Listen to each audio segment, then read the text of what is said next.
primary causes of the fatal accidents on Kenyan roads. Wawe waangalifu sana kwa barabara. Bila mnaendesha gari, kama iko mtu ametempa na kidhibiti mwendo, huyo ajue kabisa yeye ni makosa anafanya. Speed yetu tunataka 80, abiria wetu hakuna excess na pesa bei isipandishwe. With at least 30 people dying in roads since January 1st this year, parents are urging drivers to exercise caution and remain vigilant on the roads to avoid any more losses. Kama dereva ameenda trip nyingi, asifosidwe na asilazimishwe na wale wafanyikazi ama wale wakubwa wake waweze kufanya another trip. Wafanye tu trip moja mbili, dereva apumzike, alale, amke tena akiwa sawa sawa, dereva mwingine apewe gari.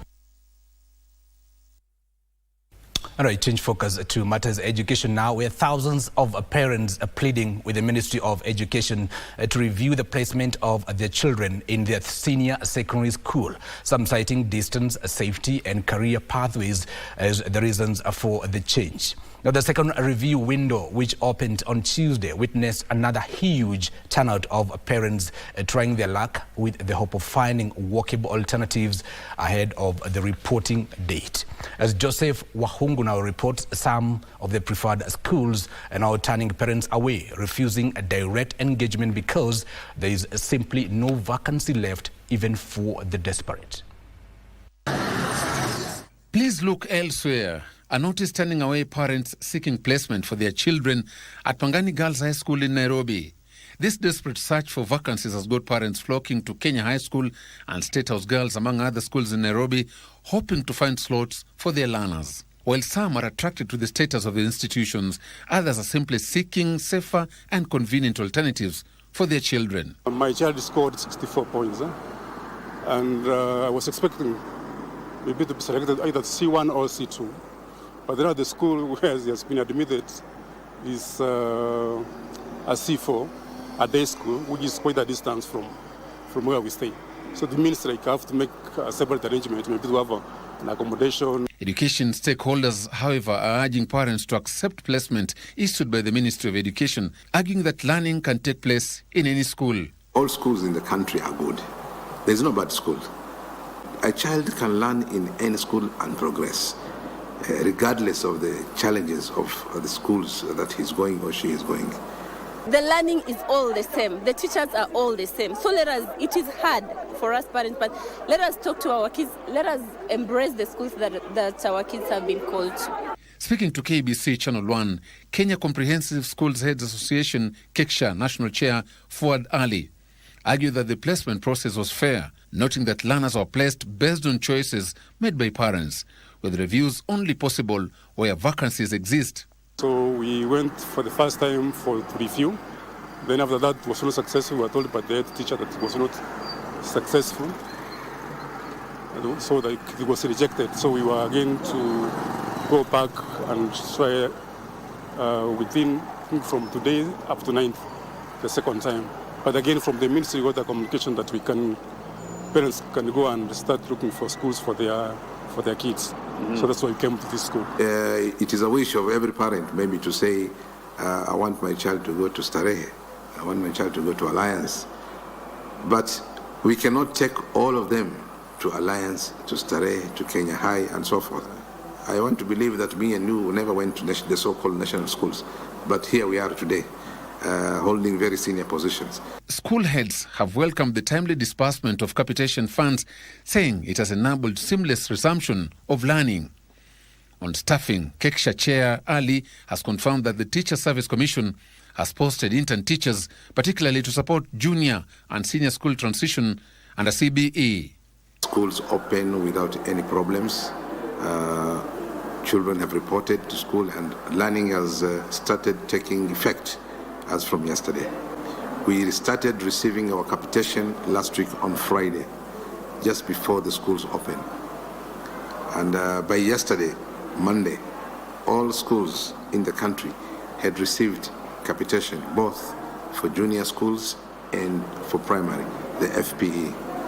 He also addressed concerns around infrastructure, saying most schools are now adequately equipped to handle grade 10 learners. On learning materials, Ford Ali assured parents that textbooks are already in schools. Now, education stakeholders have renewed calls for the establishment of a career pathway counselling department at the basic learning institutions as a viable solution to the confusion surrounding pathway selection among learners under the competency-based education. Now, as Wycliffe Okech now reports, the stakeholders argue that learners at the basic learning institutions as well as their parents are not informed enough to determine the appropriate pathway on their own. There is a glaring gap in the new competency-based education, inadequate knowledge of the learning and career pathways for learners. Parents and trade unionists argue that junior school learners are too young to decide their career pathways and need the guidance of qualified career counselors. Remember, now we are giving these children this opportunity to choose a pathway at this tender age. And maybe we also depend on their parents to also give them direction. Some parents are not informed. We are saying and we are repeating that issues of career is very paramount. And the TSC and the ministry should have long time ago put career masters or posted career masters. That's not what we are currently having in schools. We are currently having problems in terms of careers. They say the majority of parents are not informed enough about the new education curriculum and the existing pathways, hence cannot adequately guide their children. What hope do we have that this KJSA, a 14-year-old, you have chosen for him STEM? The very fact that he has passed mathematics does not mean that this student is destined to be a doctor. This good student could be going to be a good comedian. So even someone to give them this counseling, like, this is your direction, you can go the comedy direction. Whatever you're doing right now, you can go the pilot direction. To solve the puzzle, the stakeholders are recommending the establishment of a career pathway department at the basic learning institutions to guide learners on career pathway choices before they transition from junior to senior schools. Let us have a career department right from primary where we can sensitize these people and sensitize the parents. Presently, the career pathway guidance role has largely been left to the teachers, whom the stakeholders argue need to be retooled if they are to discharge the mandate adequately. We involve the team, we sit together, we discuss, and then eventually now when they'll be making a decision, when the learners will be making a decision of their choices, then they're able to understand that they have to respect the interest of the learner first. And as the transition of learners from junior school to senior school continues, parents are being encouraged to utilize the Tuesday to Friday review window to ensure their children are placed in their pathways of interest. Reporting for Channel 1, I am Wycliffe Okech. Now, as grade 10 students are prepared to transit to senior secondary schools across the country, a student from Mulaka village in Bukaya Ward, Mumias West constituency, is uncertain whether her dream of continuing her education and becoming an orthopedics will be realized after a life-changing accident. Elizabeth Okune, a former pupil at Emuberi Primary School, fell from a tree in November 2024 while in grade 8. And since then, she has been unable to walk and forced to stay away from school and stay home. Elizabeth Okune now moves on a wheelchair after falling from a tree. Despite her condition, Okune sat for a final grade 9 examination in the hospital where she performed well and qualified to pursue the STEM pathway. Nimequalify kuingia STEM na shule nimeitwa siwezi enda juu ya condition yangu. Sasa nafaa kwenda special school na kwa saa hii familia, wazazi hawatawezewa kunipeleka hiyo special school juu ya fees na hizo vitu zinatakikana huko. Due to her medical condition, she needs to be enrolled in a special needs school after her parents were unable to seek proper medical services due to financial challenges. Moi aliwekewa chuma kwa mgongo, tukarudi naye. Tuko naye hapa nyumbani. Na changamoto ambayo napata tangu arudi hapa, hatujawahi kupata pesa kumrudisha Moi kufanyiwa checking. Nimeishi naye hapa, inatakana fanyiwe physio. Tulifanyako miezi 3, pesa zikanishinda. Aliumia uti wa mgongo pale kwa lamba 1 na ambayo waga ina affect mwili wake mzima, hasa sana sehemu ya kiuno kuelekea chini. Na dada yetu, changamoto kama hii huwa inakuwa at times ngumu kuhandle, lakini waliweza kumanage kupitia surgery, wakamwekea plate, na saa hii mostly kitu ambacho anatakana kufanyiwa ni physiotherapy. The situation is further compounded by the illness of her father, who is also physically disabled, and now the mother is the only breadwinner. Nilikuwa tunapitia notes zenye walimu walikuwa wananiletea na ma textbooks na soma tu mwenyewe. Sijaenda shule tangu last year niumie. However, a well-wisher Boniface Ngashira visited the family where he pledged to assist with medical expenses and other school essentials. Omba na walipia SHA ya mwaka mzima ili mtoto aendelee kupata matibabu. Ndoto yake ya kuwa surgeon itimie. Na anahitaji special school ambayo inaweza mshughulikia ili aendeleshe masomo yake. Upande wa shule ni changamoto. Niko tu hivi vile mmeniona. Naomba tu wasanii ambao wanaweza nisaidia, kwa sababu ni mtoto amefanya mtihani amepita, ni mtoto ambaye ako kwa wheelchair, shule yake ni special, yenye hawezi enda shule ambayo ameitwa. However, the family is still appealing to well-wishers for financial support to take their daughter to the hospital and also enroll her in a good senior school.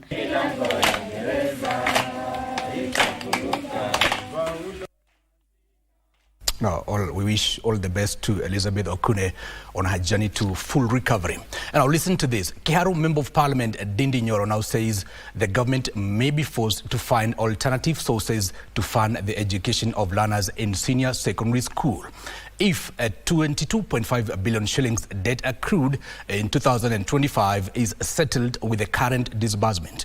The legislator argues that once the debt is settled from the 26 billion shillings capitation released this year, it will leave only 3.5 billion shillings to share among the learners. Kiharu Member of Parliament Ndidi Nyoro says the government will have to rob Peter to pay Paul if it wants to ensure a smooth transition of learners and their retention in senior school. The person who ends up shouldering this cost is the parent. Because what the principals do, they'll come up with an informal payments that learners are supposed to pay. The Kiharu Member of Parliament argues that senior secondary school learners are only entitled to 109 Kenya shillings per learner for the first term if a 22.5 billion shilling debt accrued in 2025 is settled with the current disbursement. This 26 billion shillings is for which term? And this is a very consequential question, even the principals are asking.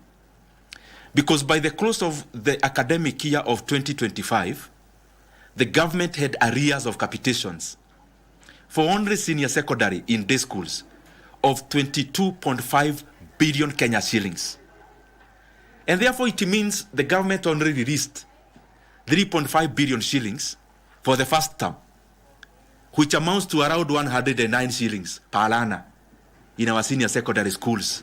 Head teachers say that capitation was reduced to 15,384 shillings, despite the ministry affirming that each learner will be accorded 22,244 shillings in the 2026 calendar year. Serikali nayo imesha kuja na ikasema capitation ni 22,244.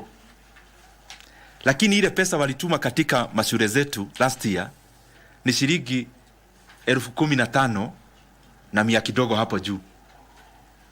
So kulingana na hiyo inaonyesha ya kwamba principals walifanya bajeti na BOMs na wakabaki na deni ya 6,870 per learner or thereabout.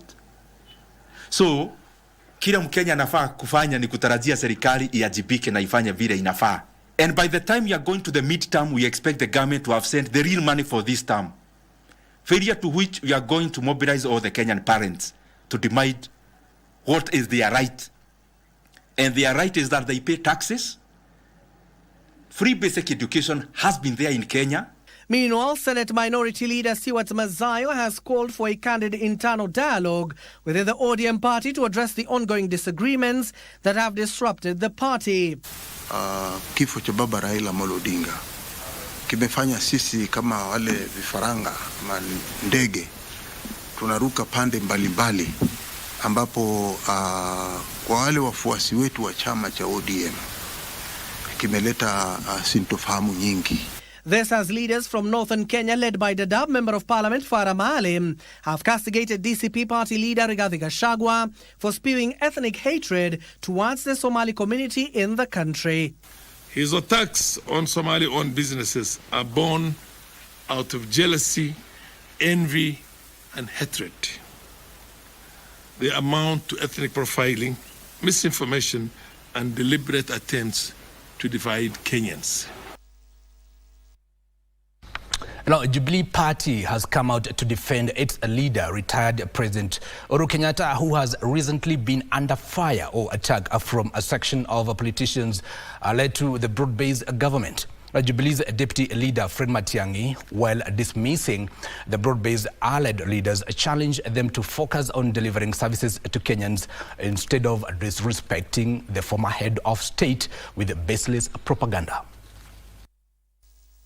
Recent remarks by ODM luminaries accusing the former President Uhuru Kenyatta of duping the late Raila Odinga in the 2022 presidential race, followed by accusations by top UDA politicians that the former head of state was attempting to destabilize the regime of the day, have awakened the Jubilee Party lieutenants. You are the secretary of ASMIO and you are talking about the chairman of ASMIO. Why do you need to go to the streets to discuss issues that you are supposed to be discussing? Why do you take them to the street if you are really aggrieved about issues and so on, and your intention is to actually resolve them? Why do you go to the street? Why don't you call a meeting of that organization? And this is why we are talking about orderly, responsive and responsible government.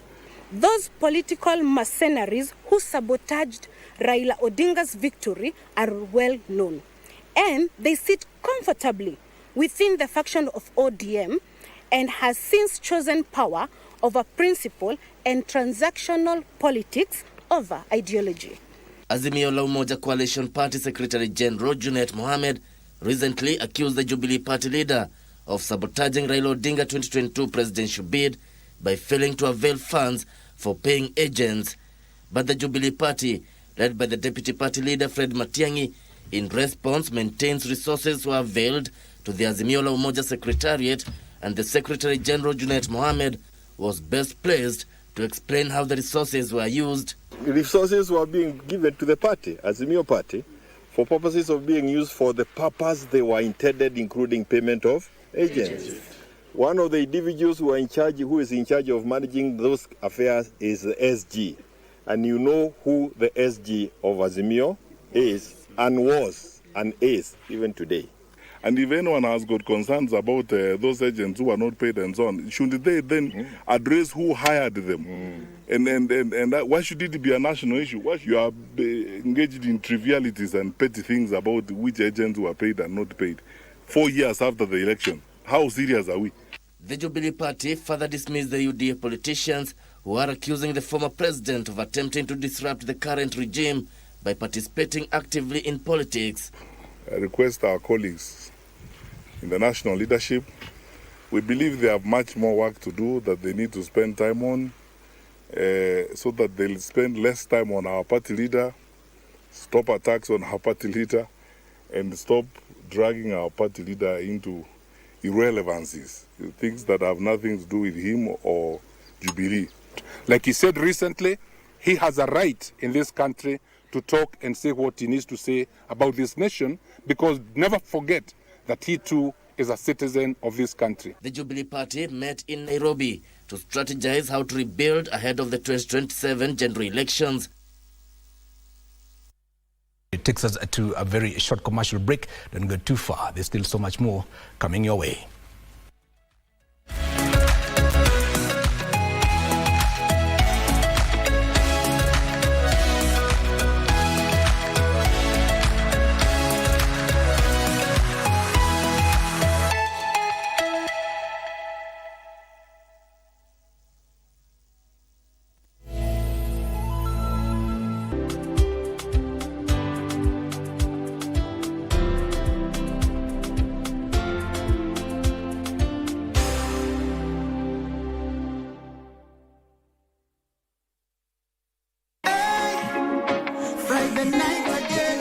Greetings in the name of the Most High Jah Rastafari. My good name is Marley Moses, the positive warrior, alongside... Yes, sir, DJ D-Rage, the baddest. Each and every Wednesday from 10 p.m. on KBC Channel 1 TV.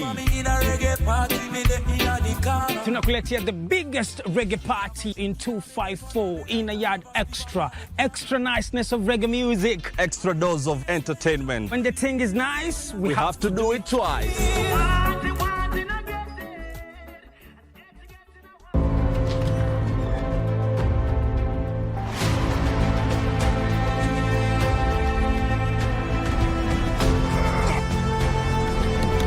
President, Dr. Chung got shot.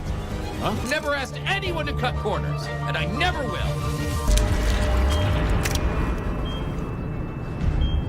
Wipe his face! They're here! Defibrillator, 200. Clear!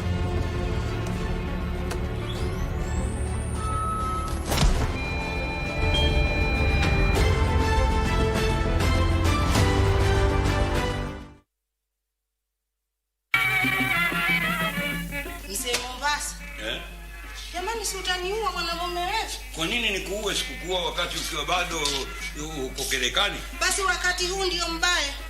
Mama, kwanza nataka kuondoka, kuna mtu nataka kumuona. Kwani degree hazitumwi? Degree mama?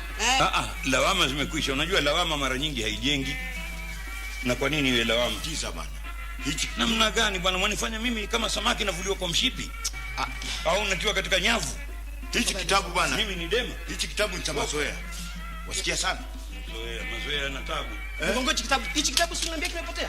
Hichi ni cha mazoea. Hichi kitabu alionipa ni mazoea. Yaani mimi sifahamu hiyo city number. Hebu kitabu chenyewe kiko wapi?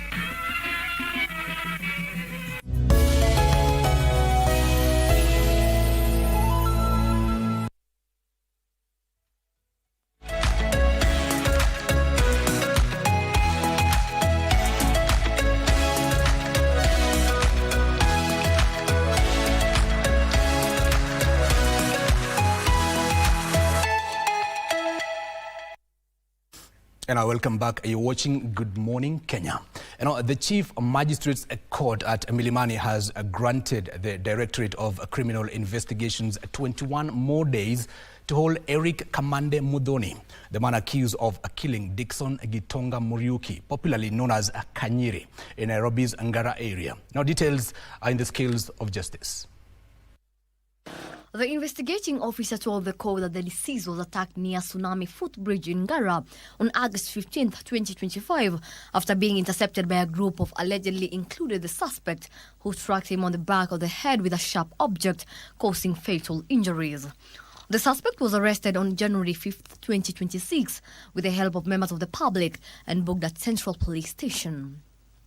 The investigating officer said he needs 21 days to complete investigations, recover the murder weapon, trace accomplices still at large, and prevent the suspect, who has no fixed abode, from absconding. Your Honor, due to the nature of the said offence, we kindly urge this Honourable Court to grant us the number of days that we've requested. The court found the reasons compelling and granted the application, setting the matter for mention on January 27, 2026. And Victor Mose Abuga appeared before Chief Magistrate Dolphina Alego, facing charges of breaking into a building and committing a felony. The prosecution alleged that on September 16, 2025, Abuga and others broke into Dreams Collection Limited at the Diamond Plaza and stole electronics and cash valued at over 9.9 million, including iPhones and $42,000. While not opposing bail, prosecutors sought strict terms due to the high value of the stolen items and informed the court of a similar pending matter for possible consolidation. We wish to consolidate the two matters.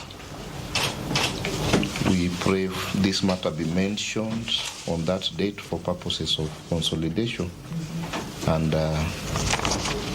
pre-trials. These are the orders of the court. The plea of not guilty entered, and then a bond of 3 million plus 2 sureties of similar amount, or a cash bail of 200,000 plus 2 contact persons. A pre-trial will be held on the 9th day of March 2026 and consolidation before this court. Now, pastors from the African Inland Church AIC have renewed calls for the government to fast-track the construction of the Nziu Bridge 4 years after a tragic accident. The crossing claimed the lives of 32 people. The clerics say continued delays have left residents exposed to danger, despite earlier government pledges to build the bridge. Now, these and many more stories are in the County News Roundup. Pastors from the African Inland Church are once again calling on the government to act on its promise to construct the Nziu Bridge, describing the delay as unacceptable and dangerous to residents who rely on the crossing daily. Speaking at AIC Mwangeni Church in Nu during a Christian Men Fellowship graduation ceremony, the clerics expressed frustration over what they termed prolonged government inaction 4 years after a deadly accident shocked the nation. Nakucha iliweza kuona ile mtu inaitwa Nziu. Nilikuja hapa mwaka uliopita nikaona ikiwa tu hivyo. Kwa hivyo naomba tu serikali please. Hiyo mtu imekaa sana na inahitaji pia, maana nimeangalia ni nchi kubwa sana. Maana nchi inaelekea Nu na sehemu zingine mahali pale na imekaa miaka mingi. Tafadhali serikali muweze kufanya bidii, muweze kusaidia ule mtu. Elsewhere, the Matatu Owners Association has appealed to the government to intervene and lower fuel prices, warning that the continued high cost of fuel is pushing up public transport fares and worsening the cost of living for many Kenyans, especially during the busy back-to-school period.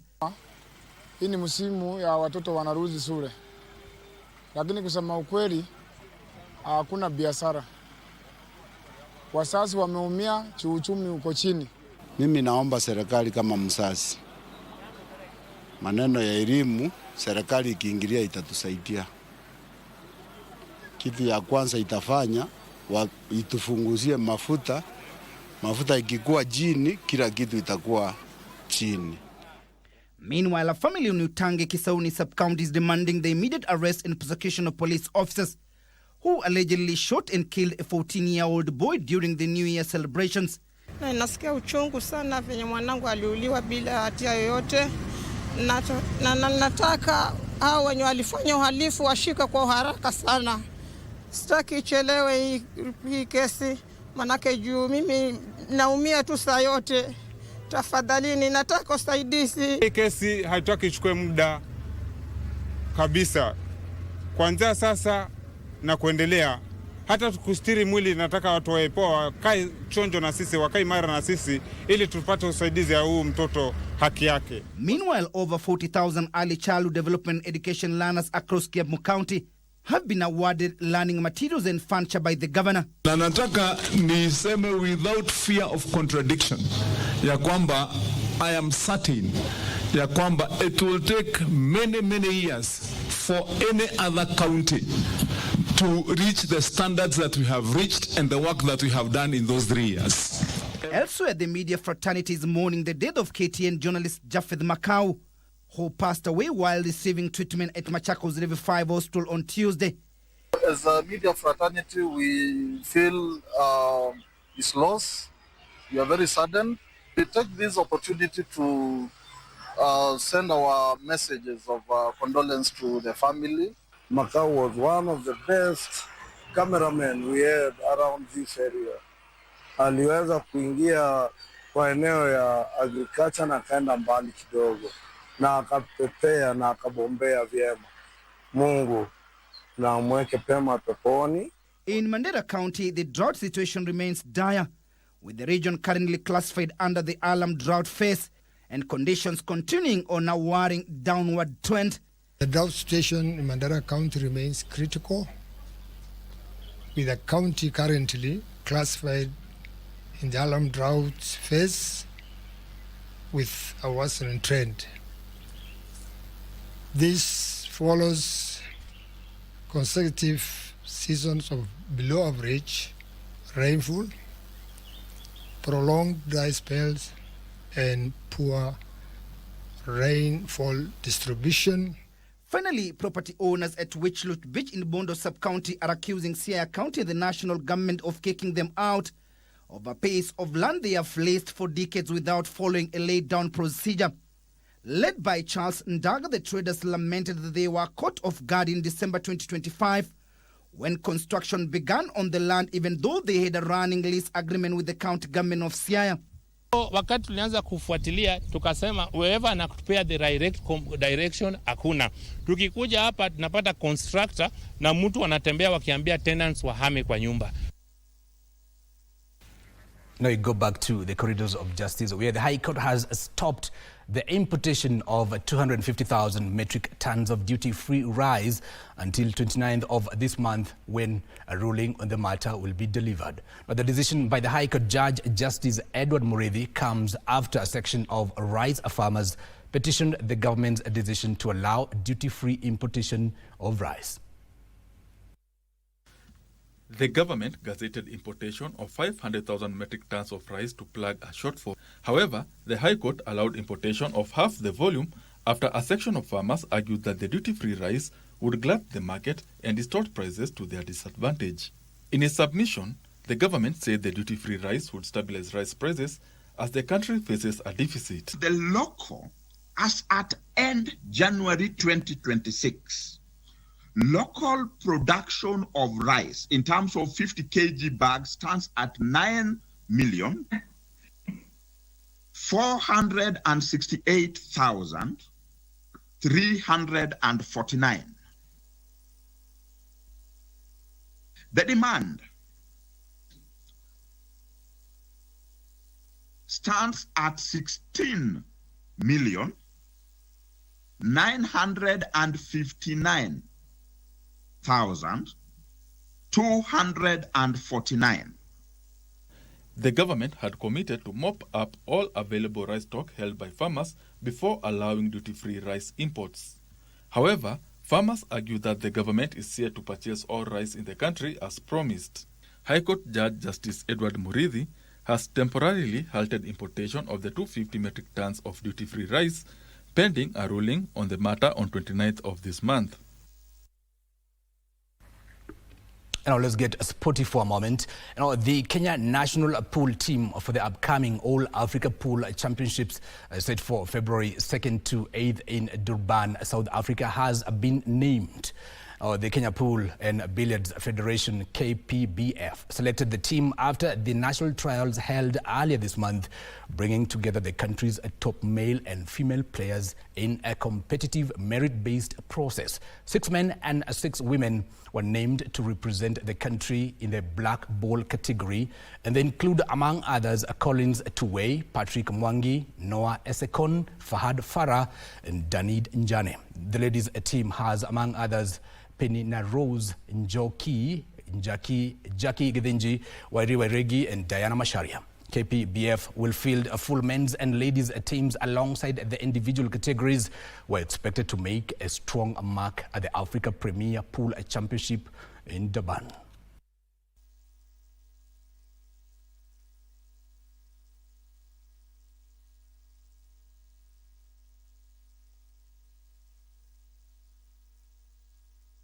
This sport carries a lot of young players, a lot of even middle age and old players. It's an all across sport. We are happy that this year pool was one of the events during the Jamhuri celebrations, Magical Kenya My Sweet celebrations, and a very important thing happened. The winners of that pool competition were awarded by the Kenyan president himself. It feels nice in the moment, but it's also like now you're carrying a whole nation behind you. It's no longer an individual thing. It's, it started as a passion. I started playing pool as a hobby. Now I am actually doing it professionally. And now being in the team gives you more responsibility.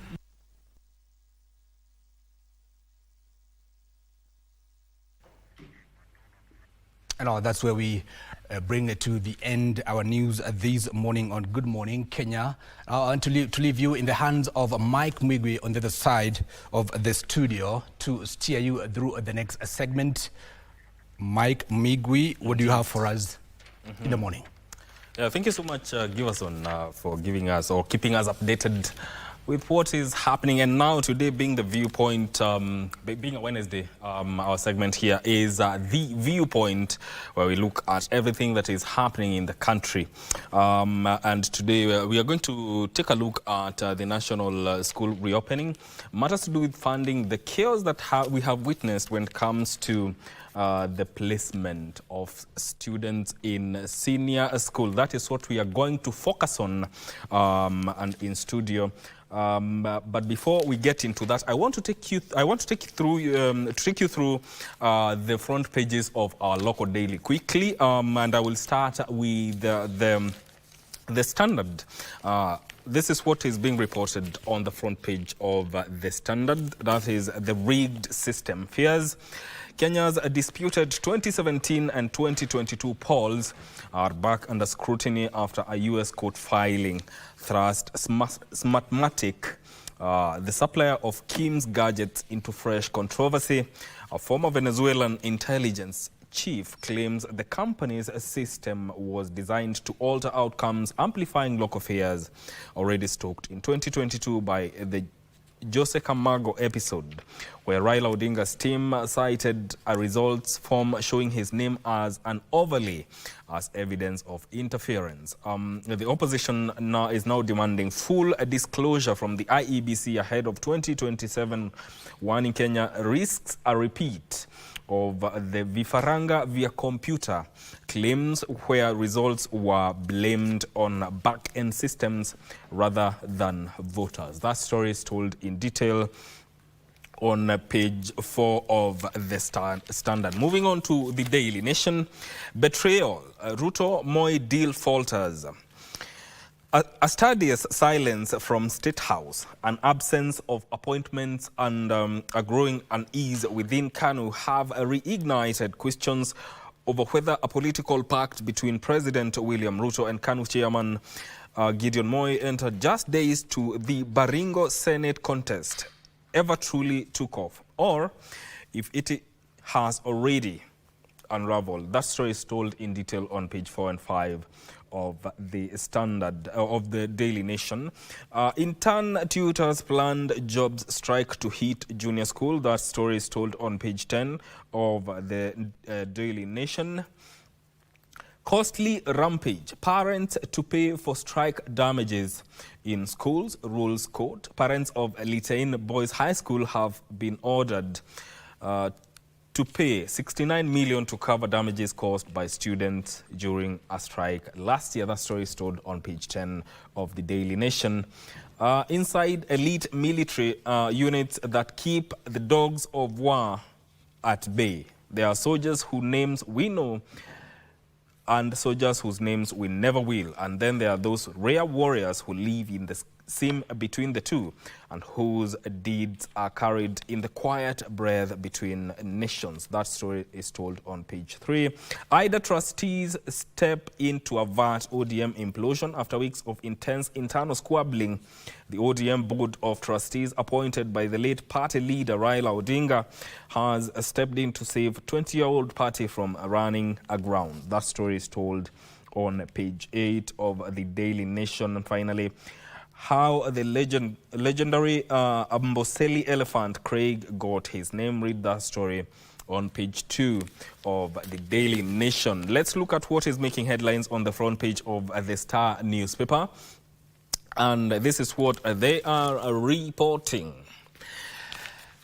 No medicine, no doctors, inside crisis in hospitals. That story is told on page 4 and 5 of the Star newspaper. Everyday reality facing Kenyans who depend on public facilities. They have outlined some of the troubled hospitals, including Kisii Teaching and Referral Hospital in Nyanza area.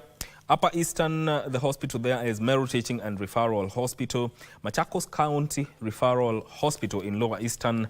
Kapsabet County Referral Hospital in Nandi County. And Northeastern, that is Banisa Sub-County Hospital.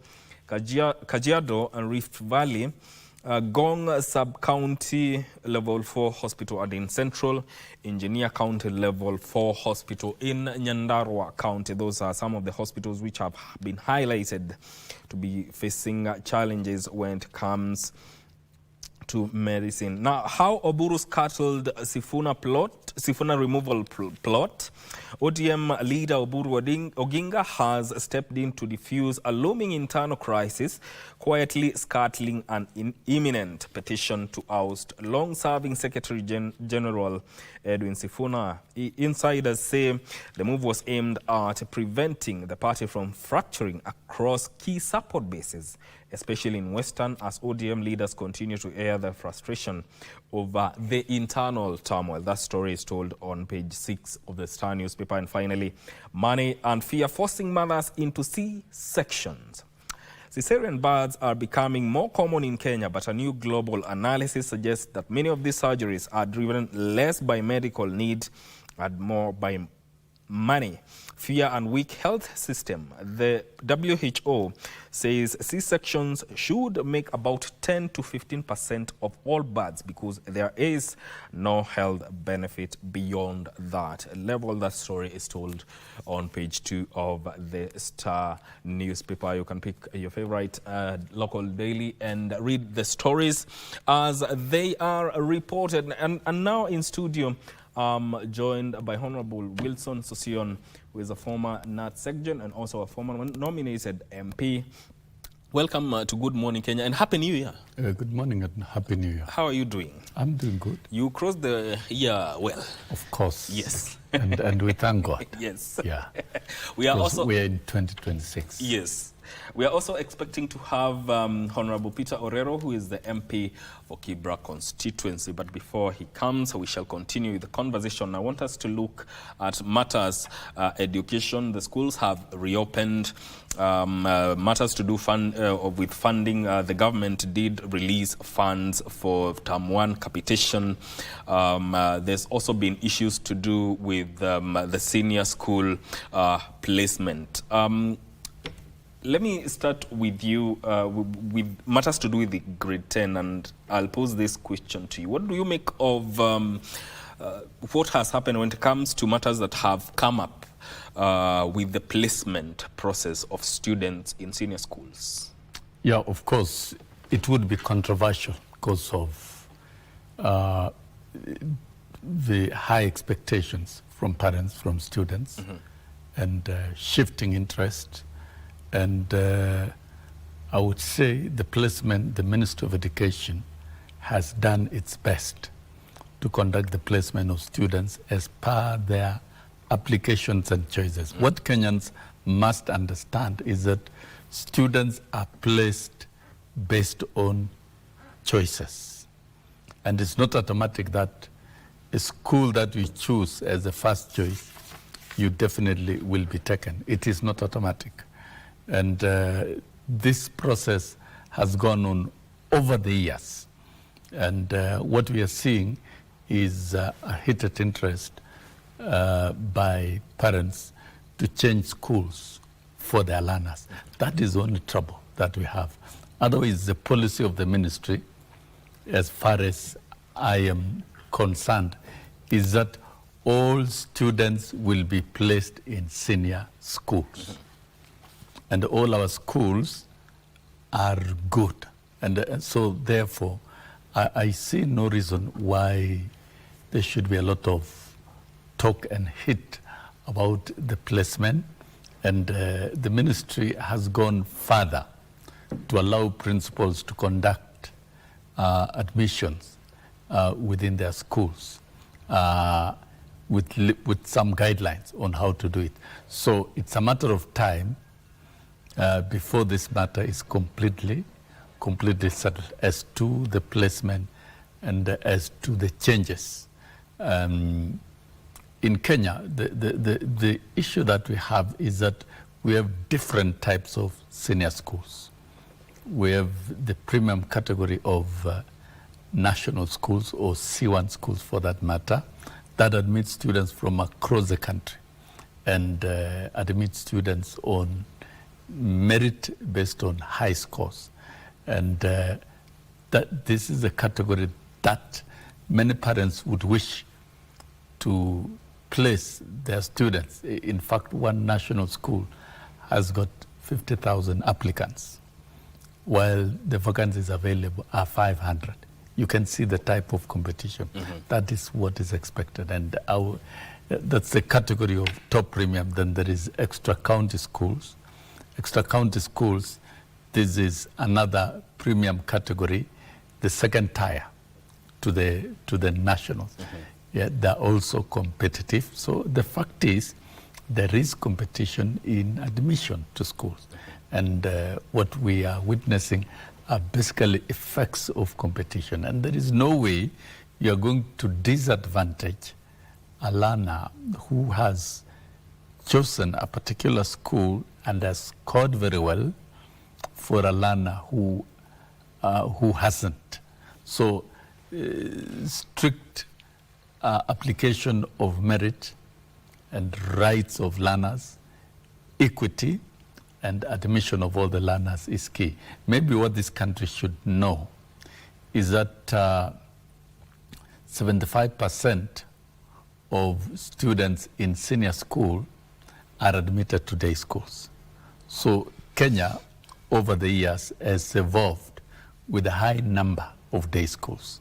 And these day schools, probably what we need going into the future is to guarantee quality education outcomes in these schools by one, deliberately deploying adequate teachers, which I think government has done over time through the demand-driven recruitment procedure, the Teacher Service Commission, strengthen the quality of infrastructure in schools, and also strengthen the quality of programs and diversity of curriculum within this particular school, so that a curriculum that is delivered in a day school, that is what he calls a county schools, is competitive enough and equivalent to a curriculum that is delivered in a national school.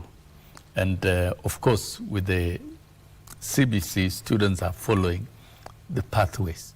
So all this, most of the pathways will be available across all schools, and that is why no child will be disadvantaged. And so the confusion and tension around 25% of vacancies in senior school should not disrupt the smooth transition. To me, I would urge parents to take students to the school that they've been admitted to. What is important is not the school, it is a child. Okay. The child mental preparation. And any child can do very well in any school, whether it's in a sub-county school, extra county school, national school.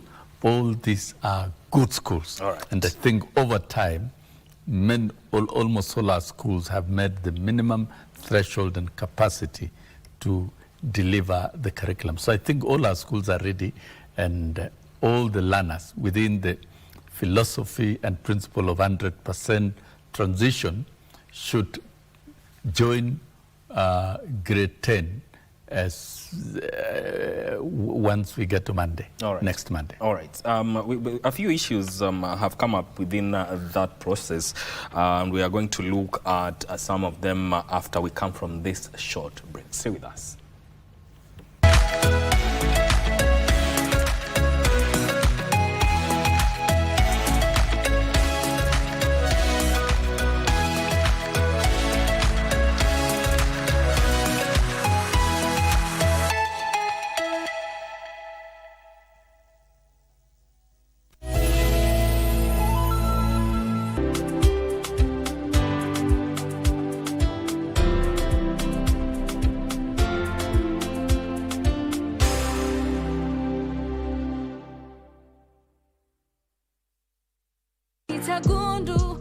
Mbona unatoa bandage? Madhiano ananikanta didi the next minute.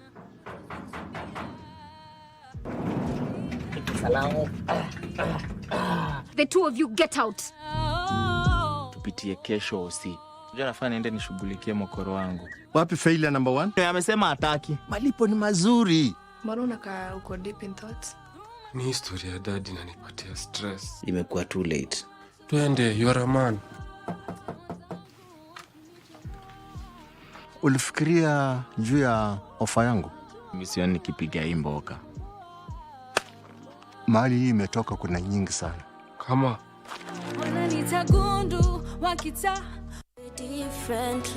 I started playing wheelchair basketball. I went to sitting volleyball. Before I knew what, I was in powerlifting. And is when I in wheelchair and also in paravolley, sitting volleyball, I became a leader 2012-2016 as the Secretary General for the entire country. After that is when I was like, I will get confused in the middle. So I need to sit and, even be okay. I believe in God also. I just told God, now this one, I have to have a primary sport. The National Gender Equality and Disability Inclusion Awards 2025 was an incredible celebration dedicated to recognize the people and organizations making the world more inclusive. Differently. Usilie, ewe mwanadama, usihadaike. Mtu akitoa chafya akasema alhamdulillah, basi mtume anafundisha, wewe umemsikia, unamwambia ya rahmakallah, na yeye anajibu ya hadiyaka Allah wa yuslihu balaka. Haya ni mafundisho ya Bwana Mtume sallallahu alayhi wasallam. Hapo ndio tunapata funzo kwamba kiongozi hapaswi kupuuza rai za watu wake. Hata kama wewe ni kiongozi, pendelea kusikiza rai za watu. فتكون جبال كالإحم المنفوش فأما من ثقلت موازينه سبحان يا الله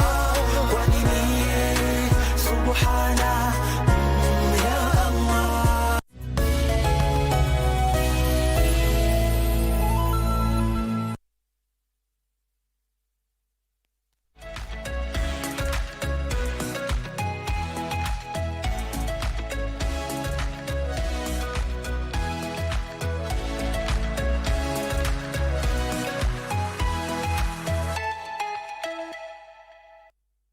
Welcome back to The Viewpoint. You're watching Good Morning Kenya. My name is Mark Miguel. We are talking about matters to do with education, and we are looking at the challenges that are being witnessed within the grade 10 placement. And some of the things, Mheshimiwa Session, that have come up, we've had sections of people saying that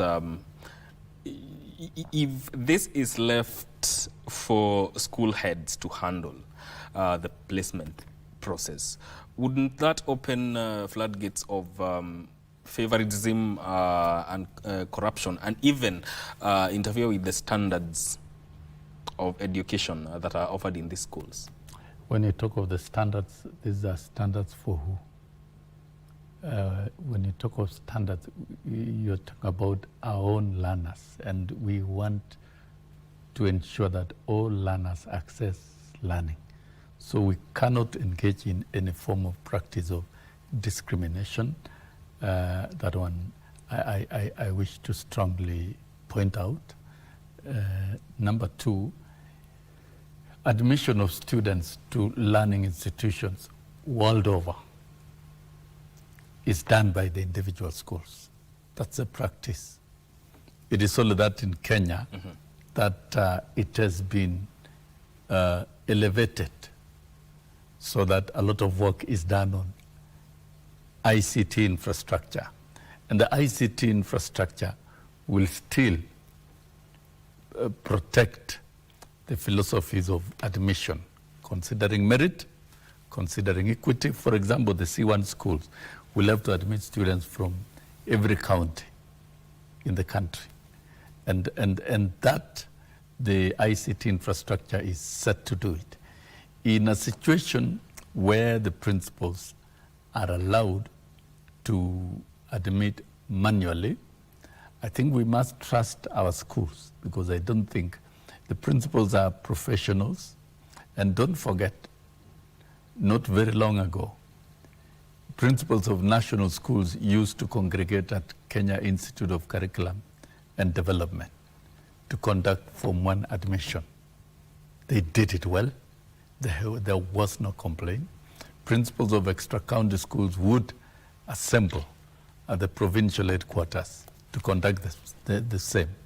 and each school will come with a team of teachers, and there was little that they could do because you were given a list of students who have selected your schools already ranked.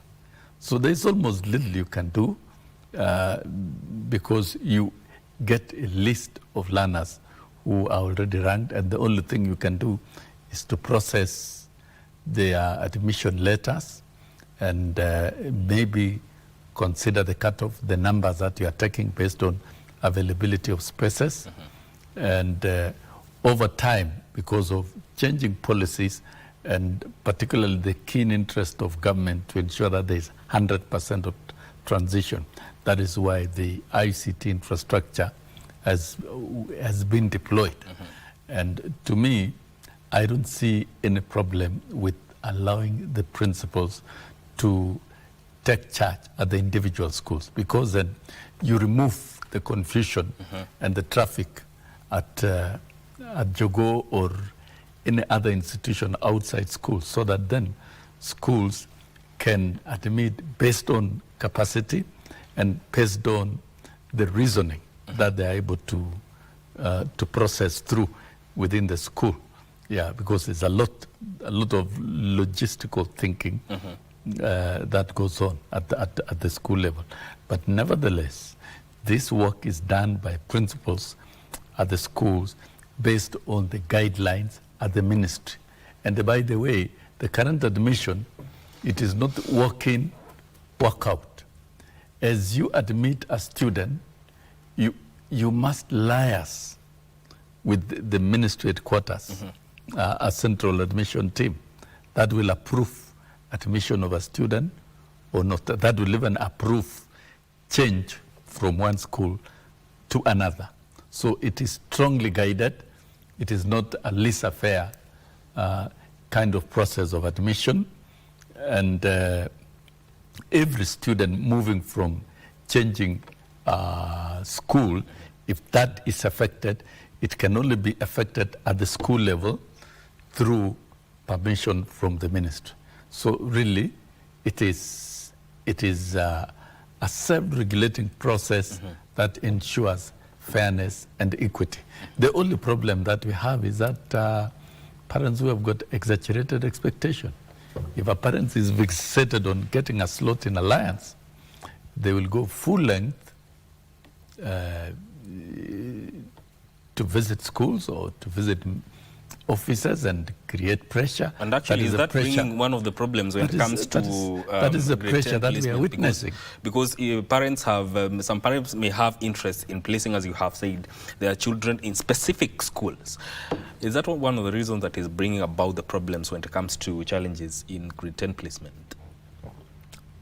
And it is always there during admission. This anxiety and pressure to change schools. And the main problem is changing schools. Not that students have not been admitted. All students have been admitted to schools, to schools of their choices and appropriately, because it's guided. You must choose a day school, choose a national school, choose each of the category of the schools. And so the afterthought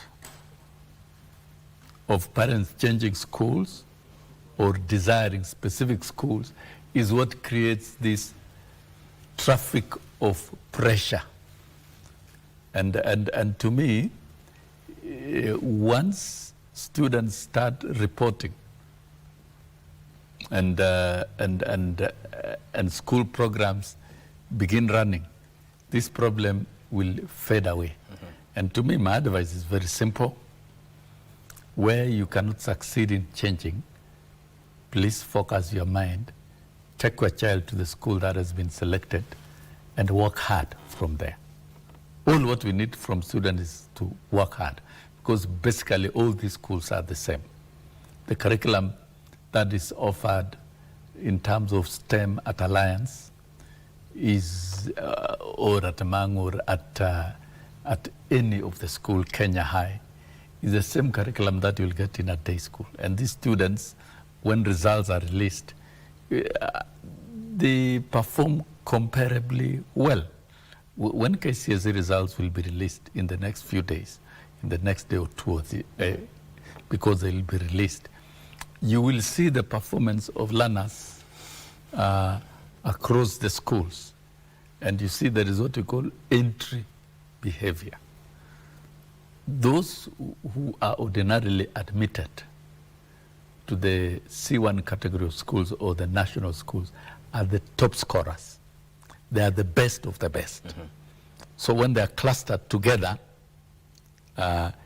even with little, with moderate teaching, they are in their own category. Mm-hmm. And of course, their outcome would definitely be very high. And that is a normal occurrence in any society. And you cannot cluster, in educationally speaking, mm-hmm. the topmost students with low-performing students, because then to cater for individual differences in terms of teaching, it will be difficult to conduct teaching. That is why sometimes categorization and admission of students of almost the same level of performance will lead to a more organized and directed teaching to those particular learners. That is a fact of child psychology, because in teaching, you are not teaching a group of learners, but you are teaching individual. Mm-hmm. That is what we call catering for individual differences. So this is what comes out when it comes to desegregation of the schools, mm-hmm. based on scores and admission and all that.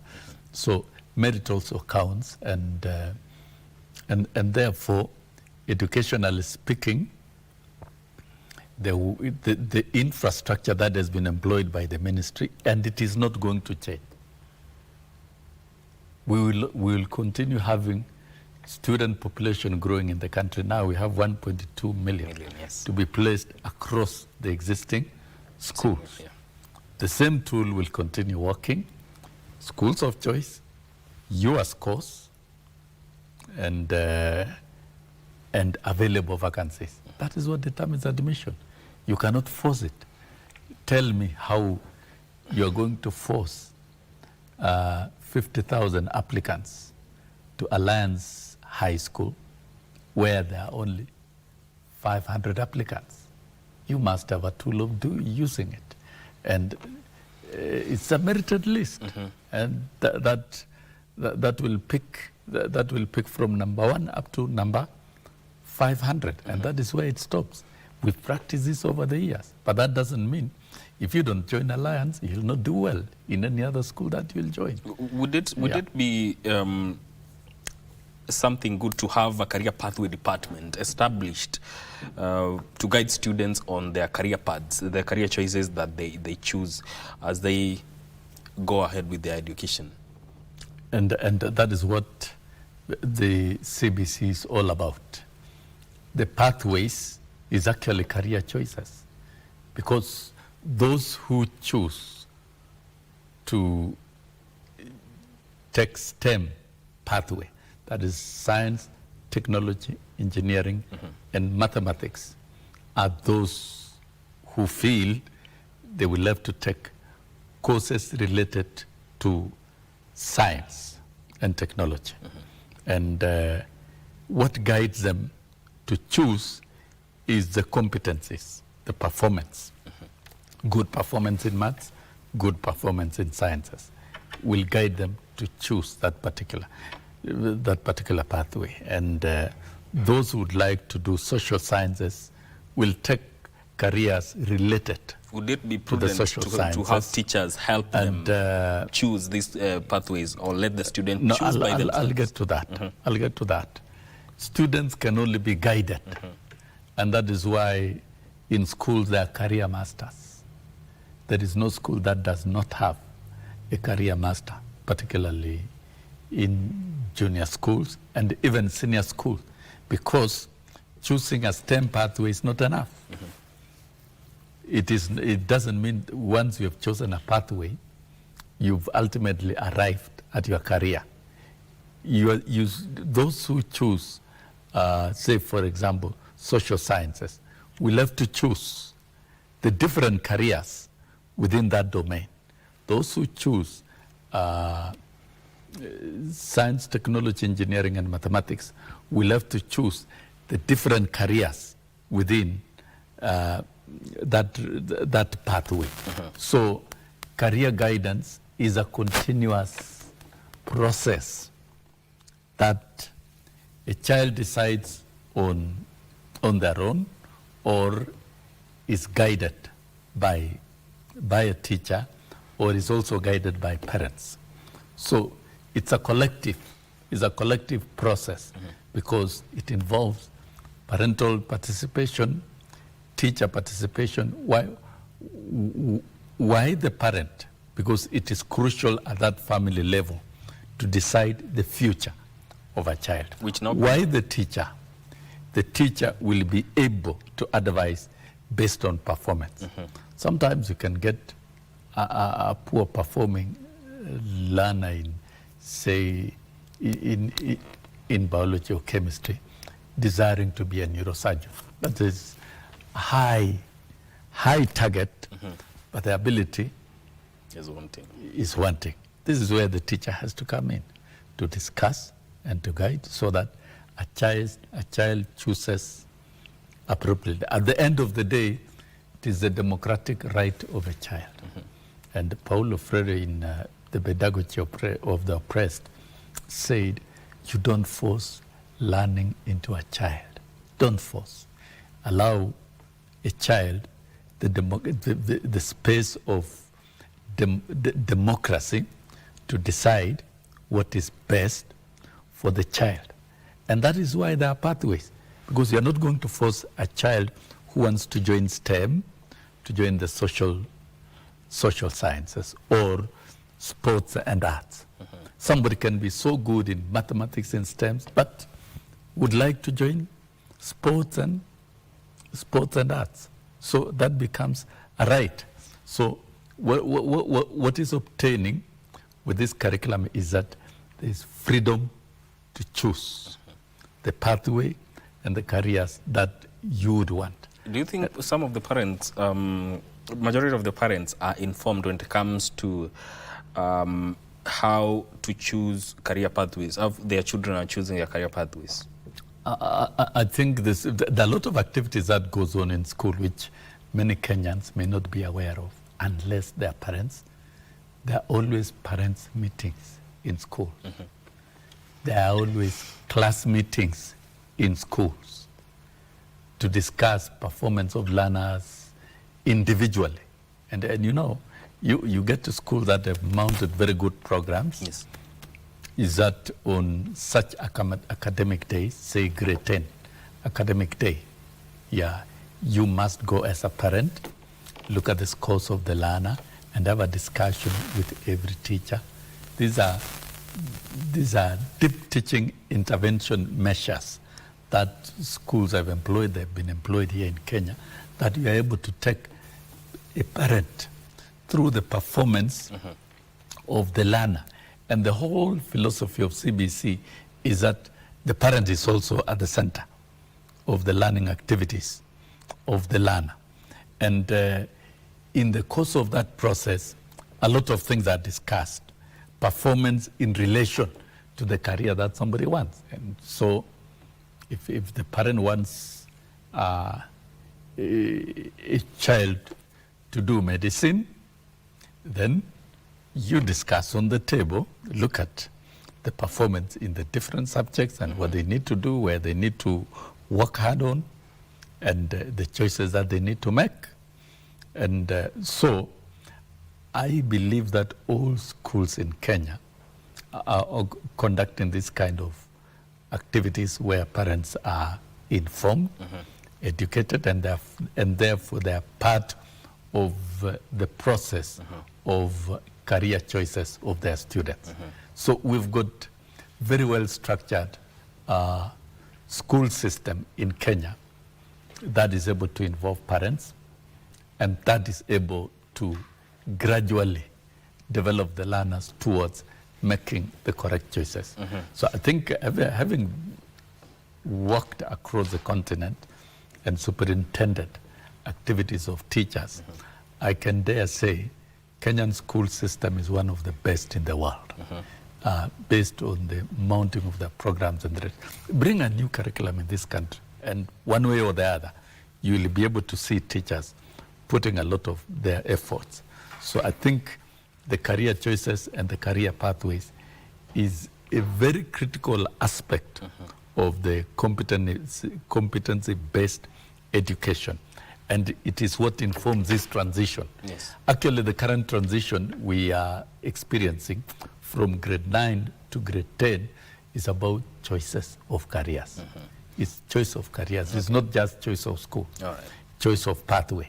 Within that pathway is a provision, is availability of the different careers. All right. So you look at the funding of senior school and JSS and free primary education. Government did release monies, that is 44 billion shillings, capitation for term 1. And, you know, this was released ahead of time. And you see, we've had issues with matters to do with capitation, late release of capitation funds to schools. So does this indicate that going forward, this is going to be the trend in terms of releasing monies early enough to enhance learning and to go uninterrupted? The president had a high-level policy meeting with teacher leaders at State House. You know it. And to me, I call it high-level policy meeting because in the ILO UNESCO recommendation on the status of teachers, it clearly outlines that educators, through their leaders, must be allowed to enjoy their political and democratic rights by engaging government. So when the leadership of teachers congregated at State House and engaged in discussion of a number of issues with the president, that was a very serious forum. One of them included capitation. And the president directed that the capitation must be wired to school with a lot of constituents, and the consistency and the challenges that exist should be weeded out within the next 2 financial years. That was a directive. One of the policies of capitation is that the ratio at 50% be dispersed in first term, 30% second term, and 20% third term. And it would only be reasonable to disperse this money before schools open, so that the school management, the boards of management, and the principal can execute programs and activities without any limitation. So I think what the government has done is commendable. It's part of correcting the administrative hitches of the past. And the disbursement of money on time is a guarantee that the programs will be smooth and will be implemented smoothly in schools. So then the challenge and the ball actually goes back to the boards of management and the principals to ensure that then they are able to procure learning resources and implement programs promptly without any challenge. If this is what shall be done over the years, then it gives a good indicator of consistency and availability of resources within the school. Maybe what we need to do going into the future is to ensure that we've got strong accountability structures within our school systems, and such funds must be audited so that it gives value to the learning and they are expended as per the vote aids and we should see improvement in education outcomes. There must be indicators of good education outcomes. For example, voted that is meant for infrastructure, we should see school infrastructure improving. In fact, I dare say, Mike, Kenya is one country that the government has put in a lot of money to education. A lot. If you look at other jurisdictions within the neighborhood, you will get government hardly puts in not more than 2% of the GDP. But here in Kenya, you're almost doing 6% of the GDP. And maybe the debate we were discussing is timely release. Now that there is timely release, we should be able to see the outcome over time. We should see school infrastructure improving, quality of teaching and learning resources being procured on the basis of per capita per student, and overall, when Kenyan education system is evaluated, yes, it should be ranking as one of the best in the world. We were #1 in Africa in what we call global competitiveness, which looks at two things: access and quality of delivery of education. Okay. We were #1 for a long time until around 2013, when a lot of this confusion and these changes and flagship businesses and programs, so many that docked education, we've dropped. We are way out of even the top 10 in the continent. And I think we should reclaim our space as a country and come back again and top the charts in the delivery of education when that is done and compared with other jurisdictions. So we have a homework as a country to bounce back and ensure that the education outcomes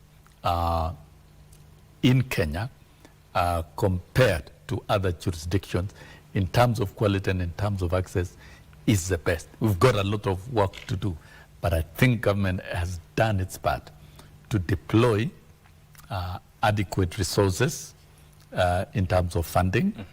But the question is the funding doing what really it is intended to do?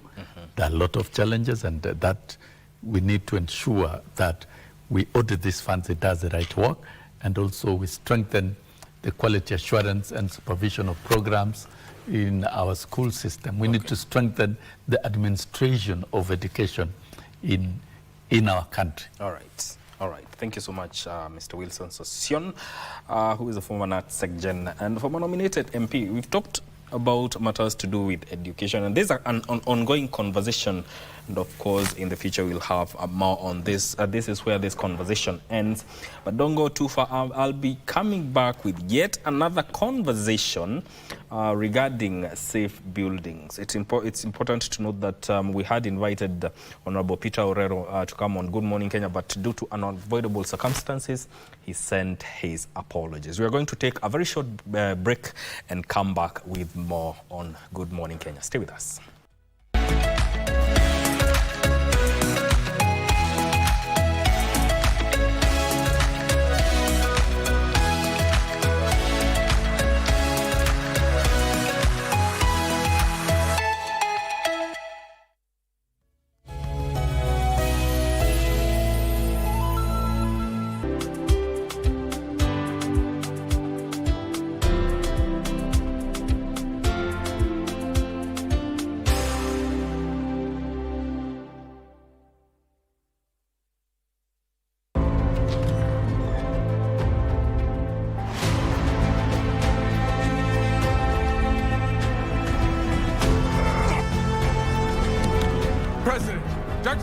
Shot.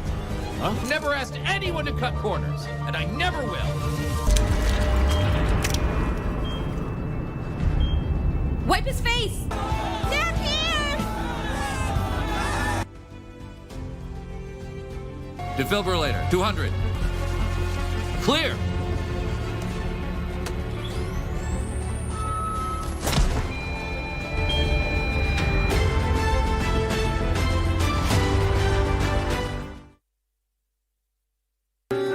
Just because because Marcelo and I have ended things does not mean that he doesn't matter to me. I'll start looking for the donors. What are you and Lucia up to? Up to? You think I'm stupid, huh? That I have no idea that you and your friend would just love it if my husband left me so he could run off with your mother. Shut up, Rebecca! Do you expect me to welcome her here with open arms when she is the daughter of the woman who is trying to steal my husband? Who let you come in here? I'm Nora Gahiola, Marcelo's girlfriend.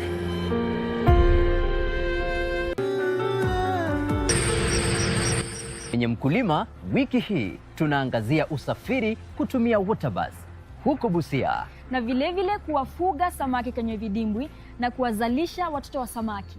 Kwa sababu ya sisi kuwa beach ambayo inadili na mambo ya samaki, wateja wakikuja kununua samaki, wananunua nyanya, onion, unga, mahindi.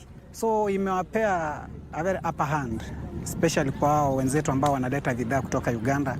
Ungana nasi Jumamosi saa 10:30 hapa KBC Channel 1. Kwa mseto kamili wa kilimo.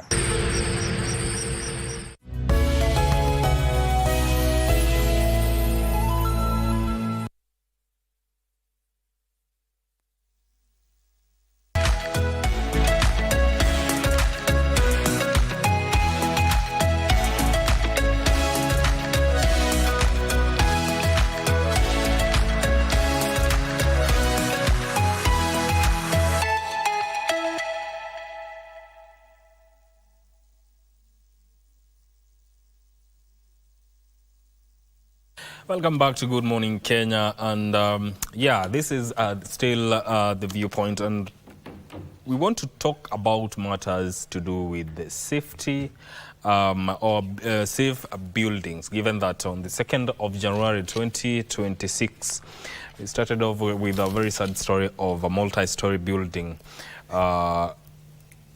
collapsing and claiming lives within the South Sea area of Nairobi. And well, the structure had reportedly had 14 floors or more than 14 floors when and it was still under construction when it was when it collapsed. And due to this, you know, a multi-agency rescue effort was mounted to ensure that lives were saved, and in that multi-agency effort was Kenya Red Cross Society, which was working alongside the National Disaster Response Team. So today we want to just look at what matters when it comes to safe building. And in studio on my far left, I'm joined by Wesley Mokua Nyariki, who is an architect. Welcome to Good Morning Kenya. Good morning, viewers. And also, I'm also joined by Hesbon Odhiambo from the Red Cross. Welcome to Good Morning Kenya. Thank you. Karibuni sana. Good morning, Kenya. Let's get into this conversation. And I will start with you, architect. When we talk about safe buildings, does it start when the building, the first stone is laid, or when does it start? We are talking about safe buildings. The safety of buildings, doing a safe building starts right from the conception. That's the time the client, whoever wants to develop, thinks of wanting to do a building. Mm-hmm. And to be able to do a building of this size, that's why I brought a model to studio. Yes. So that I can demonstrate. There are some other diagrams I gave. I hope they will be played. Mm-hmm. I can demonstrate that when you start thinking of a big building, there's so much you must think about. This building, this model, mm-hmm. the way it is representing the buildings we see out there, which are high-rise buildings. There is so much that happens that we can never see with our naked eyes. There's a lot of forces that go around it, strong winds, the force of gravity trying to pull it down. And I would wish I could see that diagram so that I can... It will be displayed. Okay. It will be displayed. So because of that, when you start thinking, investing your money on this kind of building, you must make sure you start by putting together a team that knows how to understand the issues that go on about this building. The team constitutes of several professionals. It has an architect as the lead designer. Then we have the electrical engineers, we have the structural engineers, we have the mechanical engineers, and we have, of course, to be able to put up this kind of building, it costs a lot of money. You must have a quantity surveyor who then will guide you on the cost. And this technical team that has to be put together must be a team that has, one, the technical training and relevant experience, and who are registered and regulated by the relevant statutory bodies. A project this size, a project that is going to cost millions of shillings, perhaps hundreds of millions of shillings, you don't take perhaps a fresh graduate from the university. You must have an architect of several years of experience, because you are investing a lot of money into it. You must take a structural engineer of many years of experience. You must take an electrical engineer of very many years of experience. Yes. And once you have identified where it's going to be done, this technical team that you have put together must interact with the site where they are going to do the construction.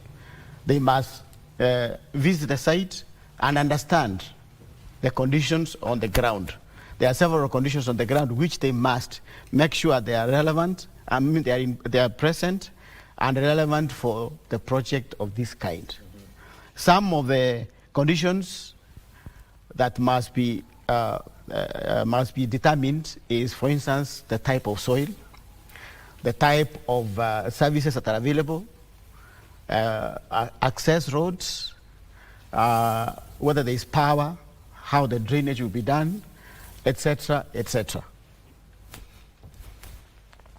Now, you know, it's a very long process, and you know, some may think that when it comes to safe buildings, it starts as at the moment you start the foundation, but based on what you've said, it's a whole process.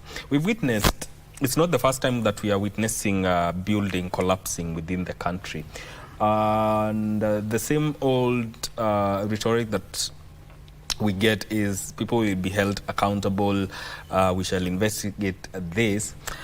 From your perspective as a Kenyan, where do you think the gaps are in terms of enforcing building regulations and oversight? Those are some of the things I want to discuss. What I want to start with is the technical factors, where, for instance, the technical team, as I've already indicated, comes in. A building like what I've indicated here, if that technical team doesn't work together, they are likely to do a project that could actually end up collapsing. The technical lead, that is the architect, once he has come up with his designs, he must share them, first of all, with the client, so that the client can understand whether that is what he wanted and give approval that I think you've captured my idea. Then he must sit down with his colleagues, the technical team, and then he takes them through what he has designed, and especially the structural engineer must understand that this thing must stand. This kind of building is extremely heavy. Concrete is extremely heavy. You must use concrete. Even if you are to use steel, those are still very heavy materials. So the structural engineer must understand the kind of weight we are talking about and the kind of forces I said come about because of the strong winds, what is created by introducing this kind of feature into the environment, and the design to make sure it is supported.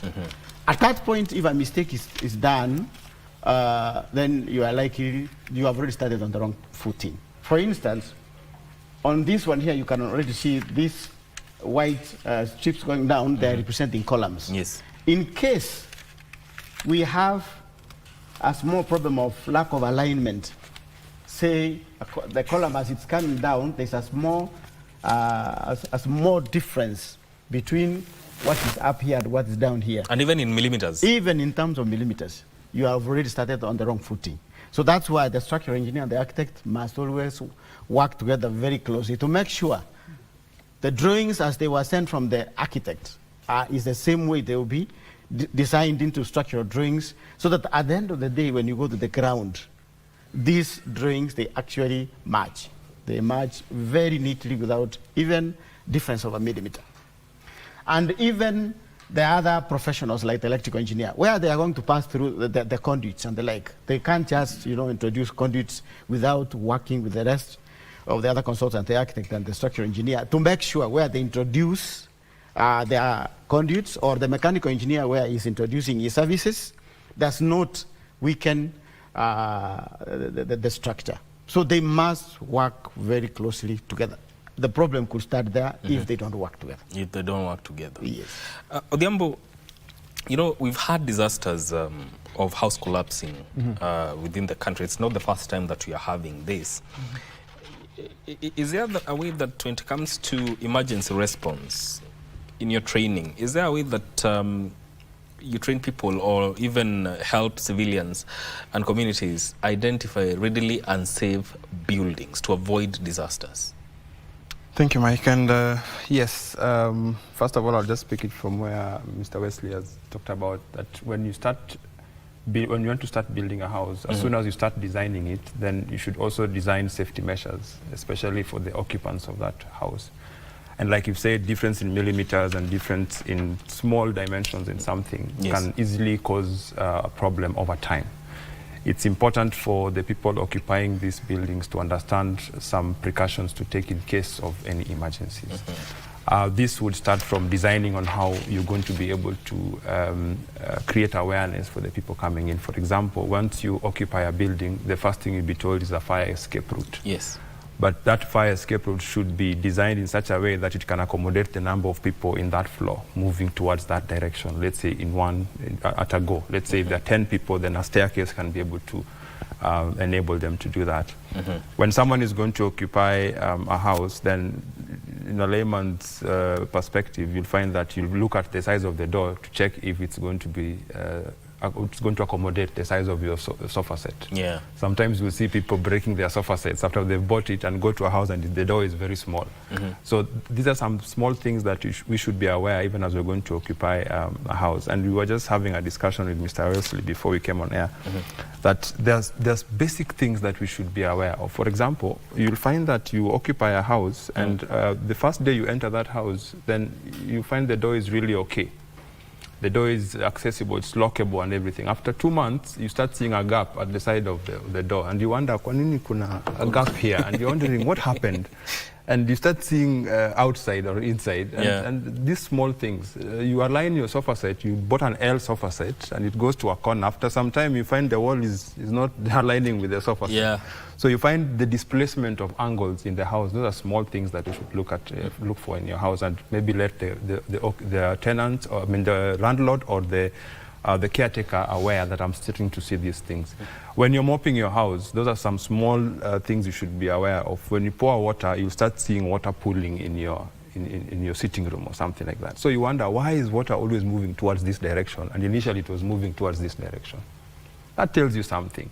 So you should be aware. Unfortunately, most of us, we are just used to getting into the house and that's it. So ideally, we need to have this small awareness. And the other thing is also to be aware of small cracks in your house. If you see small cracks, either it can be paint, it can be something small, but don't take it for granted because from the design, then it means something did not go right, either in the painting, in the plastering, or something like that.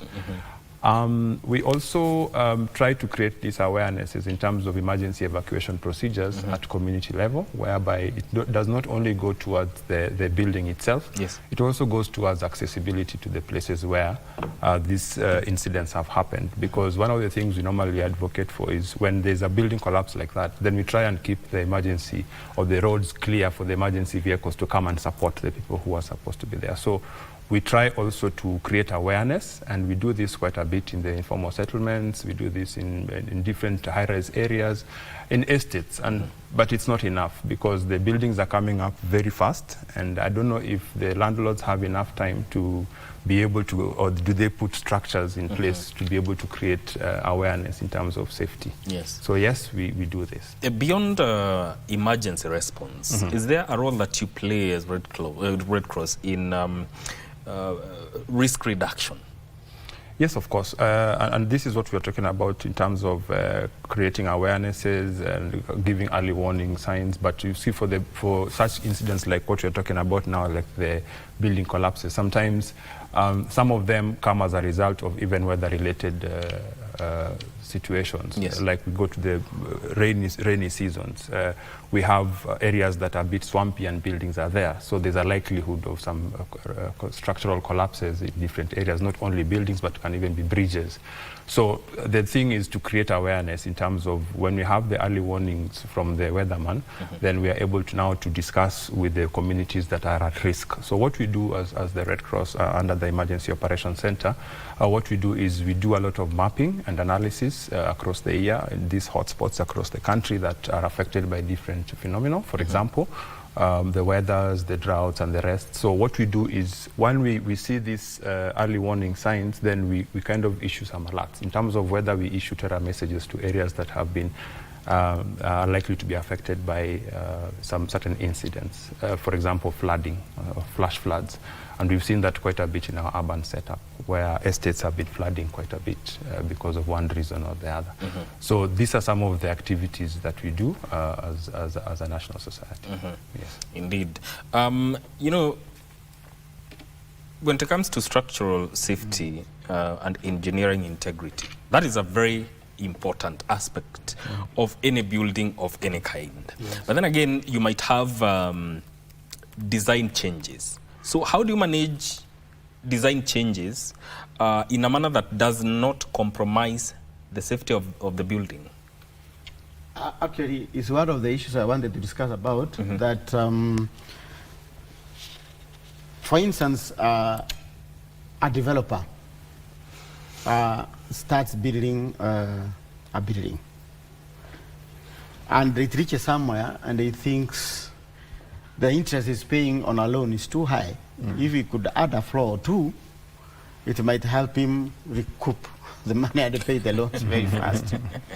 And without consultations to the technical people, perhaps because of poor communication, he goes to site and instructs the contractor that we can add a floor to this building, looks strong. But if he contacted the consultants, he would actually know, like a building this size, as you go up, the columns reduce, because now you are supporting less material as you go up.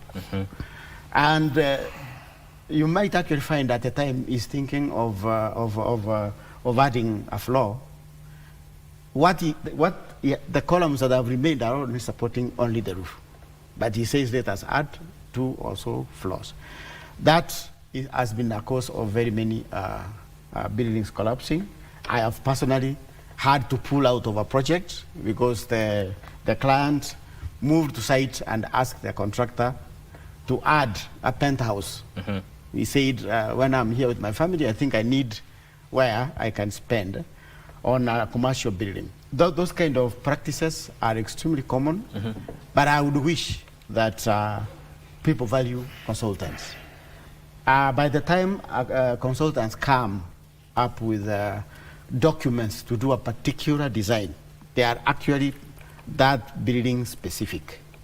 So the moment you change even just an addition of 1 floor or even 1 room above that, you have changed the specification of that project. So it's not a one-fits-all kind of a thing where I cannot use the design for that building for another building. No. You cannot take the design we did for this particular site, which perhaps the client was you, Mr. Mike. Yes. And you change it to him, even if nothing is changing in terms of design. Because you might find the ground where he is building is totally different. The different grounds have different soils. Is that the same thing that applies to the kind of affordable housing that is the government is undertaking? That's a very good example. In affordable housing, what has actually happened, consultants have been procured for every site. Once they have been given the designs, they customize it for that particular site. The designs, when you look at it as a lay person, they may look the same. But when you go there, and even when you go there physically, you may not see the difference. But the technical people will tell you customization has to be done. For instance, in Nairobi, for instance, we have black cotton soil. And in places like, say, Kiambu, we have red coffee soil. The designs will be different. So the consultants will come and do and customize foundations for that particular area. Another thing I wanted, now that we are discussing about foundation, is a building like this, when it is being done, you can't just move to sites and you start excavating. A lot of data needs to be collected about the ground. This is what we call geotechnical survey. A survey that actually determines the farm ground, how deep the farm ground is, based on the weight of the whole of this building. So that during excavations, you either reach that level, but if it is too deep, and it will be expensive to excavate all the way, you change now the kind of foundation you're using. We have various foundations which you use depending on one site to another and the conditions of the ground. Yes. And also, how do you communicate risk to developers and regulators? As I told you, by the time somebody thinks of developing this kind of building, it must be ready financially. And really, you cannot have 1 billion and you just want to start investing like that. You must have researched and gotten to know the way to go. The moment now you've gotten your team, your technical team, they will sit you down and explain to you. The project you are taking requires all this. That even once the drawings have been proposed, we cannot move to site till we have determined how the ground looks like. Then the structural engineer will put together the team for the geotechnical survey. Some of the institutions that do geotechnical survey in this country, there is one, the Ministry of Roads called Materials Branch. They have, in fact, they could be the cheapest in town. This one I'm talking about, they didn't ask me to market for them, but it's a government institution. So they will do geotechnical survey for you, and they will determine for you the actual depth of farm ground. Based on the calculations they have shown, your technical people can advise you that perhaps we go for the normal excavations and doing foundations down there. It will be expensive. Let us do, there's a foundation we call piling, where then you just pump down piles all the way, you push it down to farm ground, and then you suspend the building up here. So your technical people have all the information to guide you on how to go about this kind of structure. Is this something that people in the rural areas do understand? Because we have buildings, people build houses in the rural areas, but do they pay attention to the designs and the input of professionals? Because sometimes you just find people, I'll get a fundi and I want to build this, without even taking designs for approval at the county offices. The information is available. I am very sure the information is available. You may think it's not, but it is, because we have come from those rural areas and we have studied these courses, so they know. But usually, people look at cost. They want to do cost cutting instead of going for this. They come to regret much, much later that I wish I'd gone the technical way, the professional way. Yes.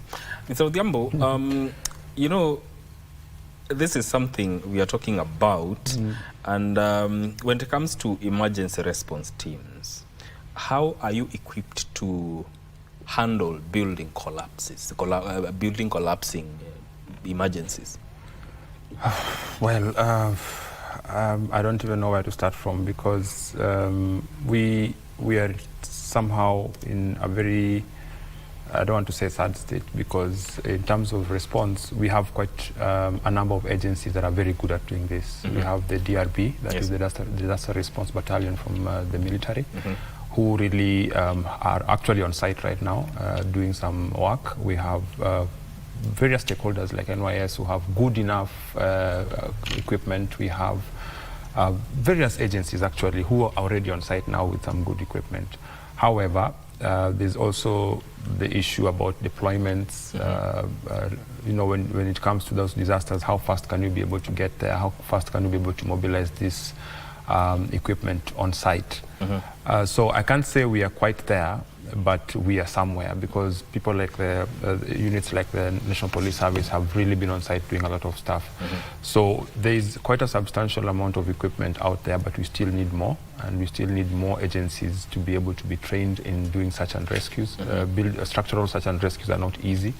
They're quite a bit and also very expensive. If you look at helmets like this, are not very cheap, because again, if something, Wesley will tell you that if something falls on this, then definitely you'll find that the person who's rescuing, who is also at risk, and you're talking about risk, then might not be able to be injured in that aspect. So we have some teams that have been trained in this. As Red Cross, we try as much as possible to train so many teams to be able to do search and rescue, but we stick to our mandate, because there are those who are have a mandate to be able to do that, and I've just mentioned some of them.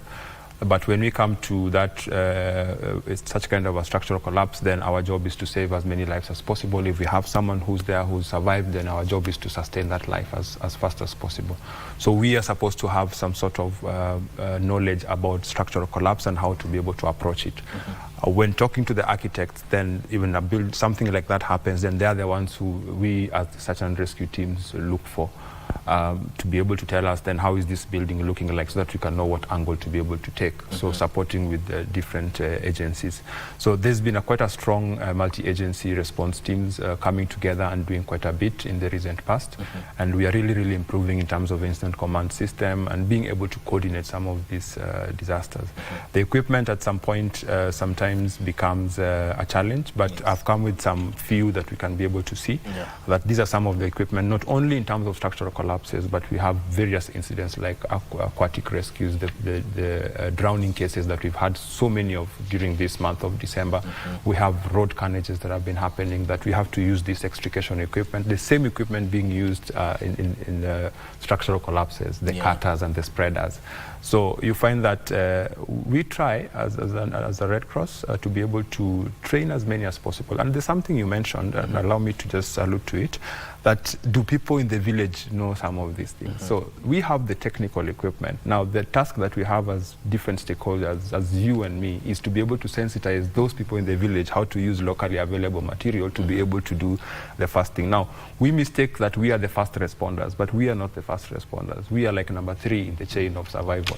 So the people who are there, who have been affected, are the first responders. That person living in that building, when they hear that rumble, then they need to know what to do.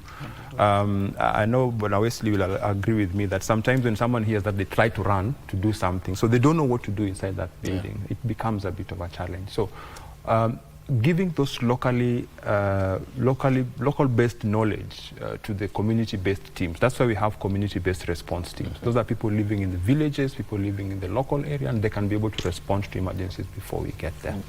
We shall come back to that, because I'm also seeing that we have a few equipments and you'll be talking about them in a bit. But we'll do that after this short break. Stay with us.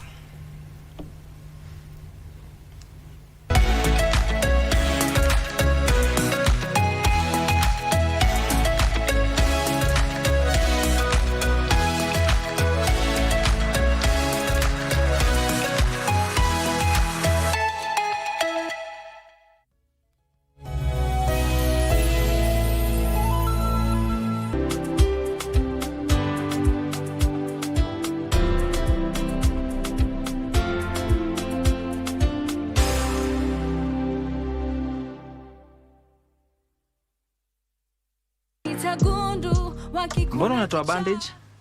Madhiano ananikanta didi the next minute.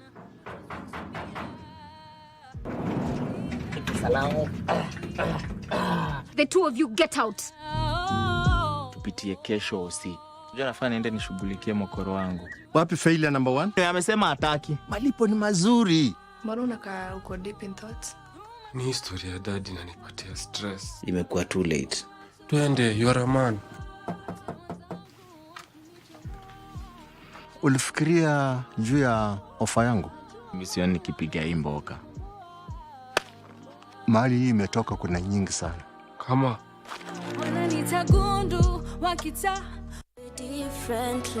I started playing wheelchair basketball. I went to sitting volleyball.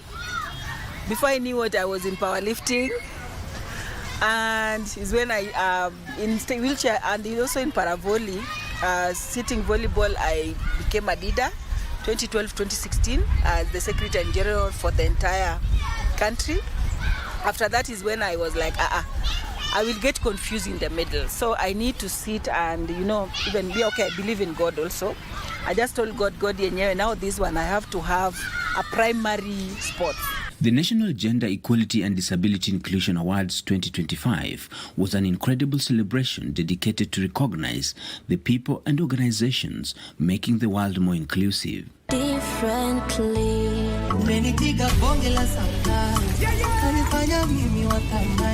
When life's burdens try to speak louder than destiny, God still moves and releases light. My name is Grasha Maingi, your host, and I'm here to invite you to Angaza, the gospel show where God's light meets your story. When you are thinking of getting married, you should always look for those characteristics that are spiritual. Every Saturday, 5 to 6 p.m., we bring you testimonies that heal. It's only because God has taken me through the depths of the word that I'm still standing. Conversations that ignite faith and hope that refuses to die. Music with vibe to uplift your spirit.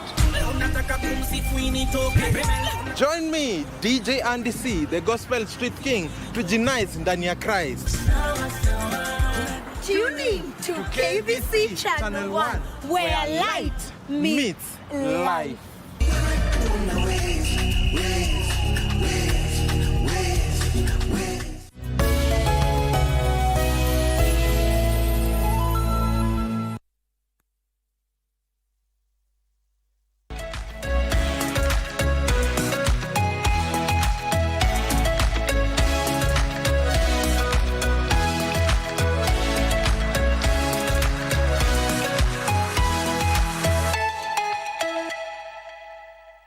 Welcome back to Good Morning Kenya. We are talking about safe buildings because remember that at the start of this year, actually the second day of the year, we had a building collapse in South Sea and lives were lost.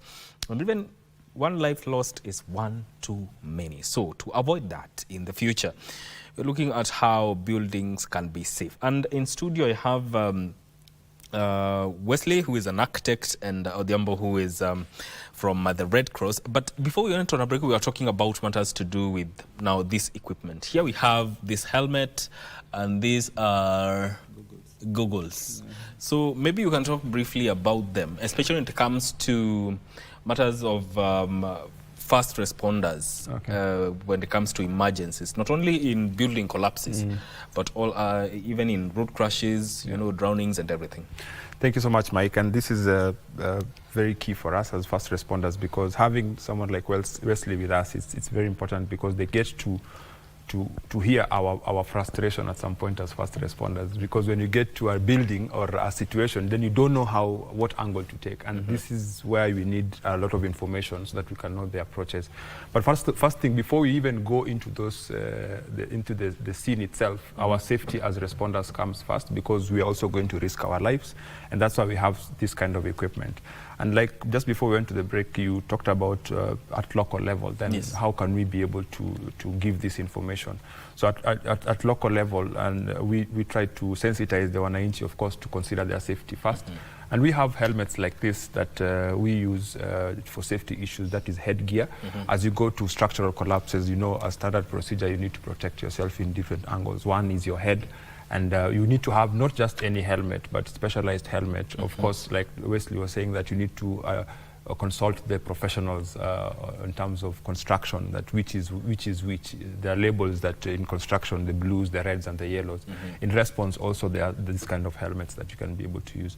As you go to do your rescues also, it's very important, because you need visualization to be able to see and to hear also. So having safety goggles for you is very, very important. And not just safety goggles. These are, we have some sort of safety goggles that do not really sweat or something like that, that do not really impair your vision situation even as you're going to do this. That is in terms of construction. And when you go to aquatic, we also have floaters. We have things that can enable you stay on top of water, because this is where you try as much as possible to struggle to get to be on top. So, but at local level, then what can you be able to use? Whatever we are displaying here is professional, but at local level, of course, we have things like the water jerry cans that can be used at local level in the rivers, whereby you find someone is being swept away by water. Then we just throw maybe a jerry can to that person, and once they hold on to it, then they can be able to float. These are the kind of knowledge that we're talking about right now, that people like Wesley and myself who are in the professional field, then you go back to the local teams on ground who can be able to be the first responders to assist a situation, that they can be able to support those who are affected. There's a bag down there, the two bags. There's a small bag that is a throw bag that has a rope inside. And of course, at local level, we have ropes that we tie our cattle and our livestock. Yes. We can use that to be able to also rescue people. We have a bag there that it's a trauma bag, but it has medical equipment. But at local level, then we need to have a small bag in the house or in the car that you can be able to just have some basic first aid. They're displayed on the TV. So the red one is a bag there. It has some medical equipment. That's an advanced one. For those who are medically trained, then you can be able to use that to, inside there we have different kind of medical stuff that can sustain a life for a certain number of time. Then we have ropes. If you look at the third one, after the long floater, the yellow one, that's a floater. But if you look at the rope, it's in the carrier bag. It's a very long rope. It's a life rope that we will use, and when Wesley comes, then we will even want to take Wesley up that floor to see then how is this building looking like from a different angle. So that's a life rope that you can be able to use, and these are very serious equipment that we use in our rescues. But at local level, we have the normal ropes that can do the job before we come with this equipment. So it's important to sensitize those people on the ground. As the Red Cross, we have taken it upon ourselves to be able to take that information to the communities where we live, in your estate, that posh estate that you live in. That safety committee, is there a safety committee first of all? In case of an emergency, we've seen floodings in different estates in the city. Then do we have teams that are there in case of something happens, then we can evacuate safely? Do we have the knowledge to be able to evacuate in a certain way? Because when hell goes down, then it means we have to run around doing whatever we can be able to do. So this... Yeah, there's also something that looks like a bulletproof vest. That's not a bulletproof vest. That's a life jacket that we use during when you get into water, of course. It's very professional, but of course at local level, you see it has been written ASAR, that is search and rescue. When you wear that one, you can be able to pull it. It has a beacon, it has a whistle that even as you're floating and going away with the water, you can blow your whistle and create awareness to someone who's nearby that something is happening. These are basic. I know at local level we might not have jackets. There are different designs, different things that we can be able to use. But Mike, what I wanted to just allude to is the importance of us being able to create that awareness at local level. Local does not mean in the village. It also means in that estate. As you go to get into that house, as you drive towards your house, then look at those basic things that can be able to cause a life threat for you and your family, even as you're moving forward. In your cars, ensure that you have some basic first aid or response equipment. And then last but not least is very, very important, and we've been able to be championing for this even as we are ending last year, is that all of us need to be trained on and by the way, Mike, are you trained on first aid? No. Okay, then we are my first client, so thank you very much. The aspect of training in first aid actually should be incorporated in the curriculum. Yes, I believe so. I think in every learning institution, it's a basic knowledge that we should have even for our own small children, because how many times have we had children getting lost in different scenarios during the holidays? When people are going for holidays, we see kids are getting lost, and sometimes they get injured in the process. But having basic first aid skills is very, very important, even from the architect when he's designing that building, when you're designing that car, you're designing anything, you need to have. Even here, when you're here, in case things happen in the studio, then you need to have emergency evacuation procedures. If you trip and fall, first aid has to apply. Yes, indeed. Yeah. You know, Wesley, this aspect of exposure to strong winds, how can engineers now design houses to counter that? And I believe there's something that my director needs to play on here as you get into that, as you explain the whole aspect of exposure to strong winds and how engineers can counter that. Yes, it will be played. Maybe you may continue as you continue with the response. Yeah, as I was explaining, a building like this, once you want to build, we have various institutions that will determine the presence of the kind of winds we have in place. We have Kenya Meteorological Department, is the institution that is mainly relied on. Yes. Now, as you can see, when actually the building will be built, yes, you expect it to be exposed to that kind of winds. There are some which will push it, like it is twisting it, as you can see. Yes. There are some which want to push it in front, and there are others which, as you can see, depending on the foundation, you actually can see it can be exposed that way. But many of the buildings, of course, we are not able to see that because the designs are good. Yes. Yeah, the designs are good. Yeah. Because the designs are good, then otherwise that is actually what happens. But because of the buildings we have in place, the engineers have done their work, and the architects and all the relevant people, the clients. The buildings we see in town which are stable, all that kind of winds have been managed. So you instead you see stable buildings. That includes matters to do with earthquakes has have been earthquakes. Yeah, they've been taken into consideration, and buildings have been designed to take into consideration the amount, the level of seismic forces we have within this area. Yes. And the strong winds. Like if this building, there was a next one, but the space in between, when strong winds move, they actually cause a vacuum here, which creates even a stronger wind rushing in. So that's why environmental impact assessors come in to actually determine that as you put in this building, what are you doing to the neighbors? And how are you going to take care of what you have created? Because like that, you may create strong winds running through buildings by building this building next to another one and leave a corridor in between.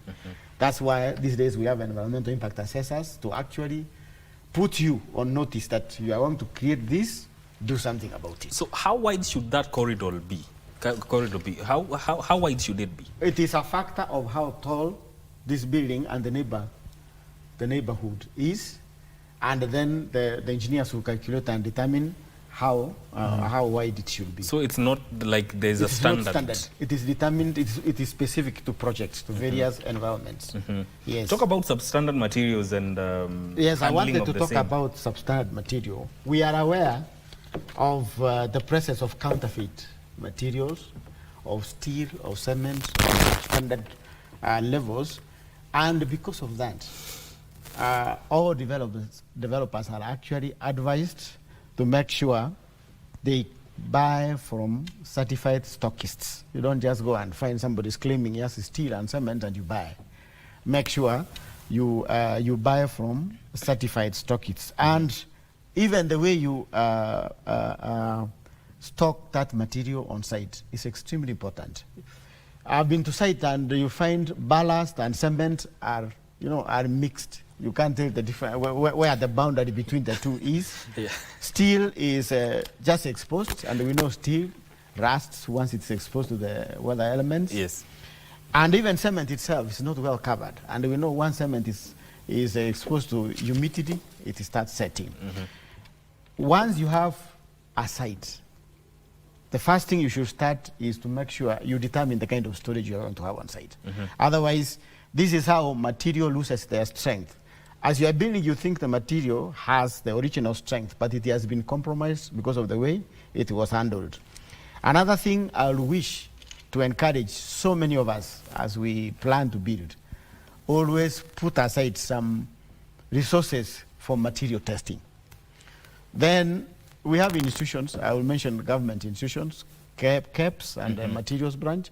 They will do material testing for you so that you are sure the material you are using on your site meet the standards.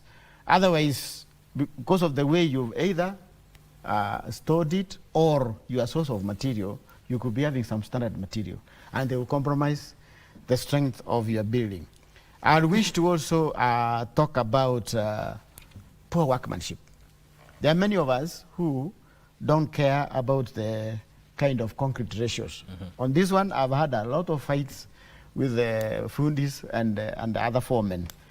They measure cement using the bag, but when it comes to other material, they use a different measuring method. Yes. This one here ends up giving us extremely poor workmanship. Yeah. You end up having the product that does not meet the specification of the engineer. The best way is to make sure you have a qualified person on the ground as the supervisor. Okay. I also want to talk about supervision. When you're having a project this size, have even a whole engineer as a supervisor positioned on site with many years of experience, so that anytime anybody, even the clients, want to take a shortcut because he wants to do cost cutting, the engineer, because of his professional ethics, tells him off and tells him, no, if you want us to continue working together, you must make sure you do the right things. Okay. And the biggest challenge, again, we have had is non-compliance with building codes. We know the building codes, like we recently launched the renewed building codes that now capture the present conditions. But you find many of my fellow professionals don't want to follow these building codes. And at this point, I would wish to insist that cutting corners to try and save some money, especially for clients. At the end of the day, you end up paying because you end up having a building collapse or a building being condemned by NCA and it has to be brought down.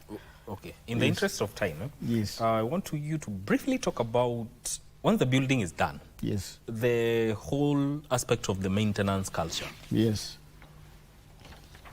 On that one, I know we are doing so poorly. It's a culture, we need to do a lot of campaigns that once a building has been done, doesn't mean it will be there for 100 years without maintenance. There will be small cracks developing here and there. You must always make sure you remember to attend to them. For instance, if a building was done on a black cotton soil and the geotechnical was done, everything was done perfectly. But you need to know that still, as it keeps raining, that water from the neighborhood still floats around. You must make sure you have trenches that are done around the building to manage that water. If they were done by the structural engineer, it's upon you now, literally just an administrative thing, to open them up and clean them so that they don't get clogged up.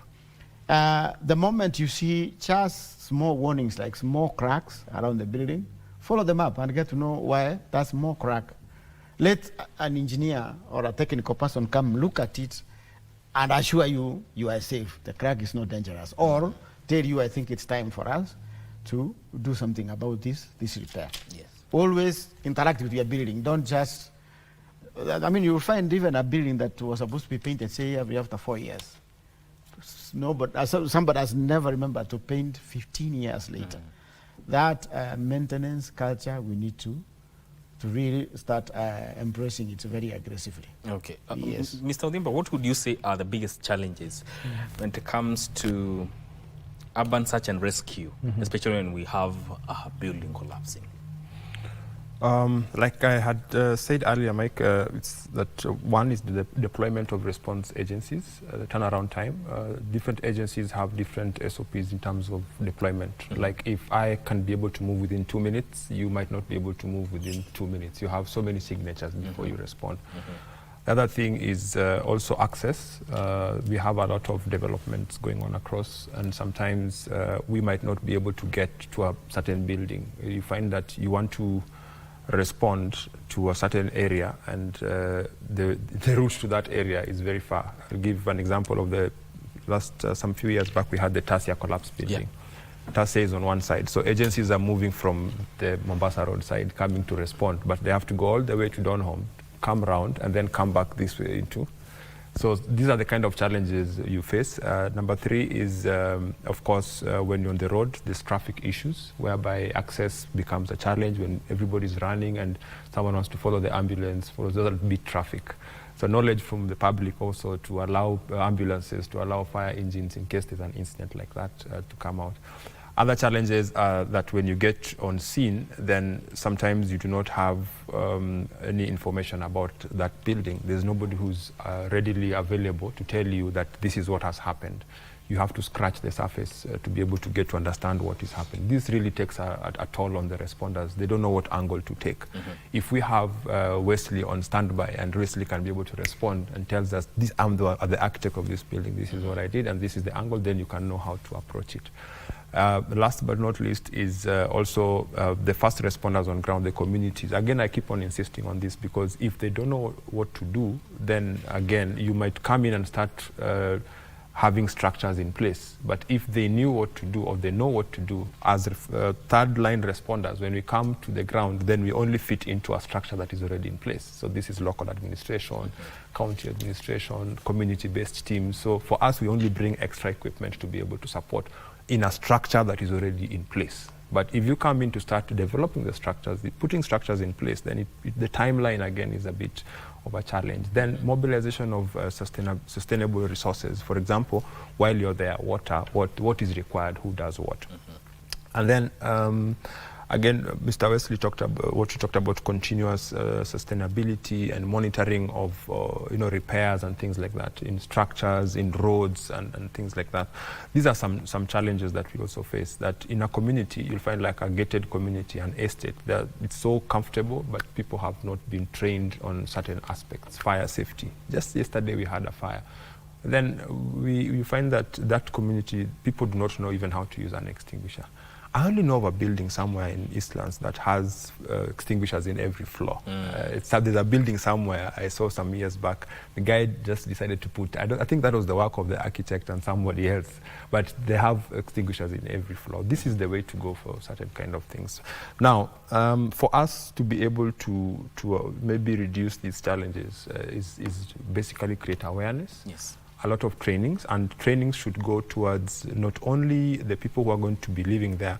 It starts from the designing aspect part, whereby the architect understands that I have knowledge of first aid, yes. I have knowledge of safety and evacuation procedures. Then as I'm designing this structure, then this needs to be in place. If the client doesn't have it in place, then he can flag it and say, no, I have this other stakeholder who can do this. So this needs to be put in place. The other thing is even as the people who are going to be constructing, then they have safety issues. They have awareness on evacuation procedures. They have awareness of what to do. They have safety issues in place, not only for the construction, but also for the personnel themselves. So knowledge out there is also very, very important for us. And then SOPs, governing bodies for us. We have the DRM bill that is still out there. We have quite a number of stakeholders who are trying to have first responders. We are very lean, by the way. There are not so many first responders across the country.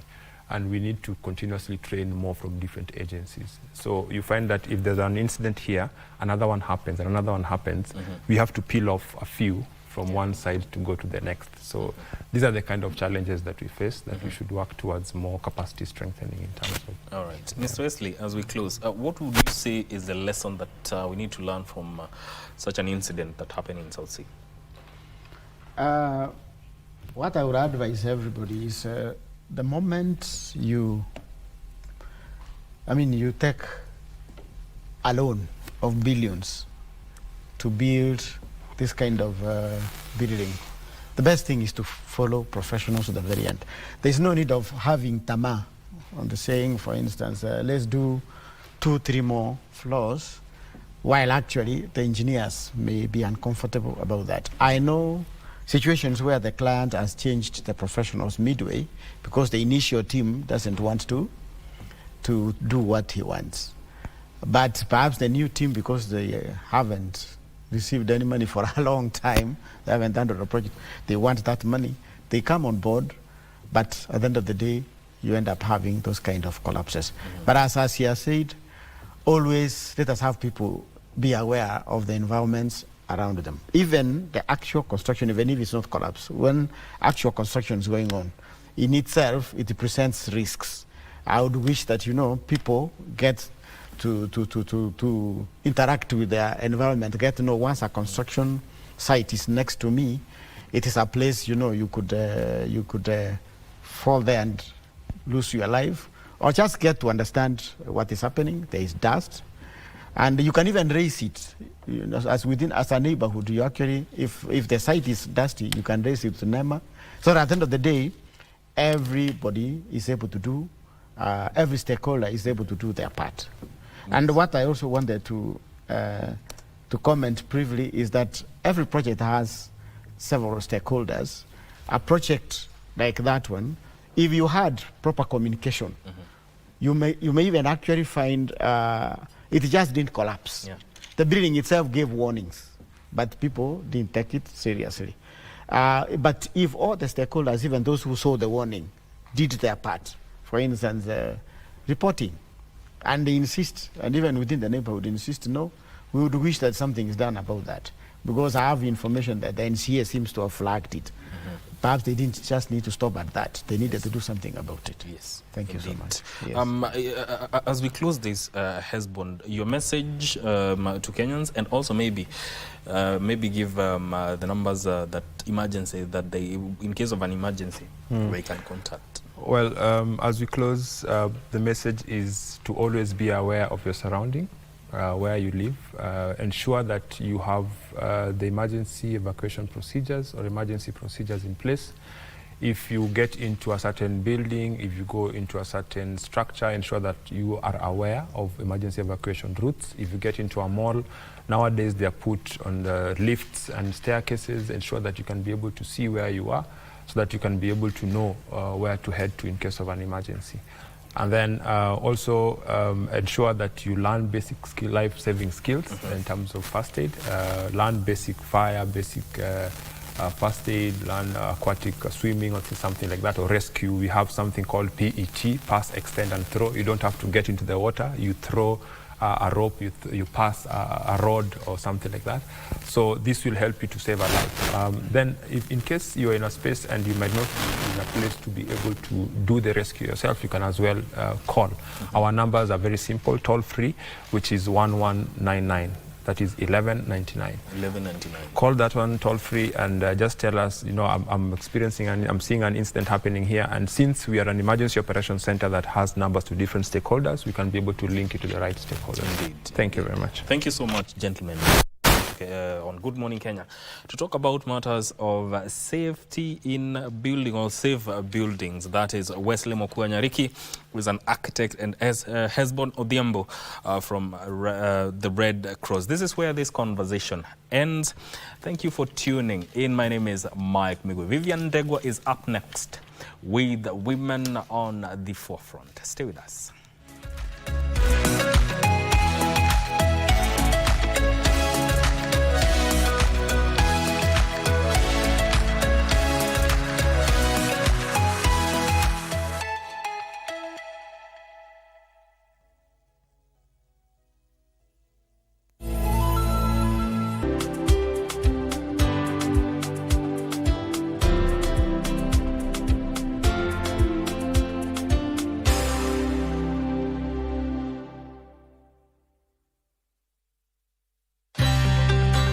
Want to enjoy free-to-air digital TV with crystal clear quality? Here's how to get started with Signet. Step 1. If you have a smart TV, you're good to go. Next, connect the aerial to your TV. Now, do an auto search on your TV. Just follow the prompts on the screen. And that's it.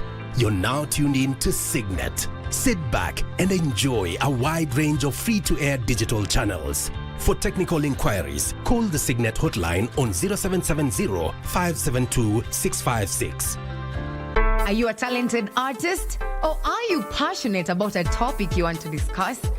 But money can be very hard to find for an upcoming artist. Don't worry, Studio Mashinani has got your back. Sign up on ajira.co.ke to book a session with our music and video producers across the country. Work on your music, jingles, spoken words, and even podcasts to realize your dream. All for free. Studio Mashinani, Radani Talent. Je, wewe ni mpenda soka? Na je, wajua kuwa KBC mwenzio wako wa dhati michezoni anakujali? Ndio maana KBC Channel 1 hukuletea taarifa na uchambuzi wa soka. CAF ndio wamechukua usukani humu nchini, barani Afrika na ugaibuni, ikiwemo EPL, Serie A, Bundesliga na ligi zingine. Mashabiki pia hutuzwa kwa kujibu maswali kuhusiana na soka. Swali letu la leo. Haya yote ni kwenye kipindi cha Dunda Dunda kwenye KBC Channel 1 kila Ijumaa kuanzia saa 5 asubuhi hadi saa 6:30 mchana. Nawahimiza Wakenya waendelee watch Dunda Dunda show. KBC, mwenzio wa dhati michezoni. The world of governance is vast and can be alien to the ordinary man on the street. Critical issues are going to be discussed. From white papers to policy positions, it is easier to get lost in the labyrinth of words. Inside Government takes you to key global metropolis where critical decisions are made and where policies are crafted. We interview policymakers and senior government officials to highlight and enumerate government policies and projects. We take a deep dive into the underbelly of complex red tape to demystify policies across the country, across the world. Join me, O'Brien Kimani, on Inside Government, only on KBC Channel 1.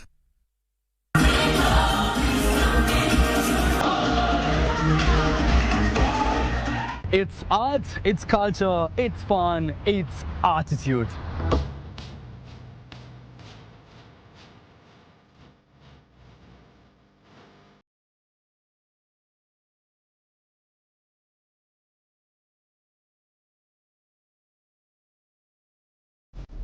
You can see with me, I have this handkerchief. And is it really a handkerchief or is it? My name is Kevin Kasioki. Please join me each and every Friday at 8 p.m. only on KBC Channel 1.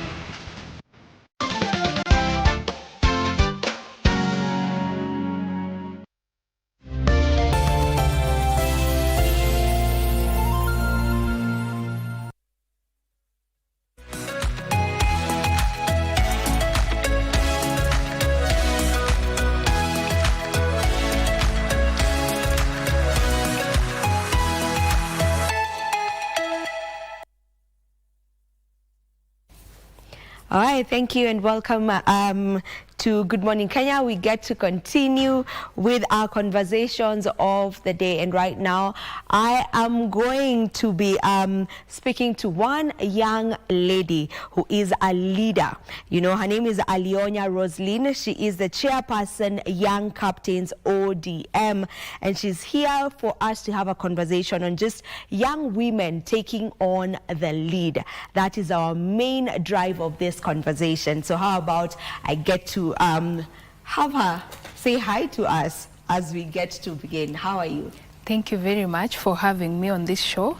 I'm very fine and I'm privileged to be here as a young lady trying to maneuver in the space of politics. So as you have rightly put it, my name is Roslyn Alionya from the largest party in Northern Sahara, southern part of River Limpopo, as our chairperson normally puts it. So I am I must say I'm privileged to be the chairperson of the lobby group called Young Captains in ODM, because this is a space that people feel it's a male-dominated space. People feel that it is very difficult for a woman to rise in ODM, that you have to be as ruthless, as rough as Millie Odhiambo, but it is not necessarily it. You have to be a bad girl. Yes. So I must appreciate my party leader, and today, if he was alive, today would have been his birthday. So Baba, wherever you are, happy 81st birthday. So you left champions here on earth, you taught us the right way, and we are going to ensure that your legacy lives on even in the generations after us. I love that. Yeah. So I would love for you to just let us in on your role, you know, in the Young Captains arm of ODM? Yeah, so first and foremost, I think our listeners need to understand what is Young Captains.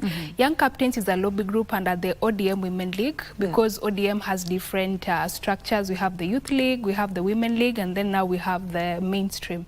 So under the Women League, the president, the current nominated Senator, Madam Beth Siango, realized that the ODM Women League has majority of elderly or senior women in the political party, and so the young women were missing in terms of representation and even voice. So they began a lobby group at first called Young Captains to try and bring young women, especially from university and TVET institutions, to have a platform in the political party.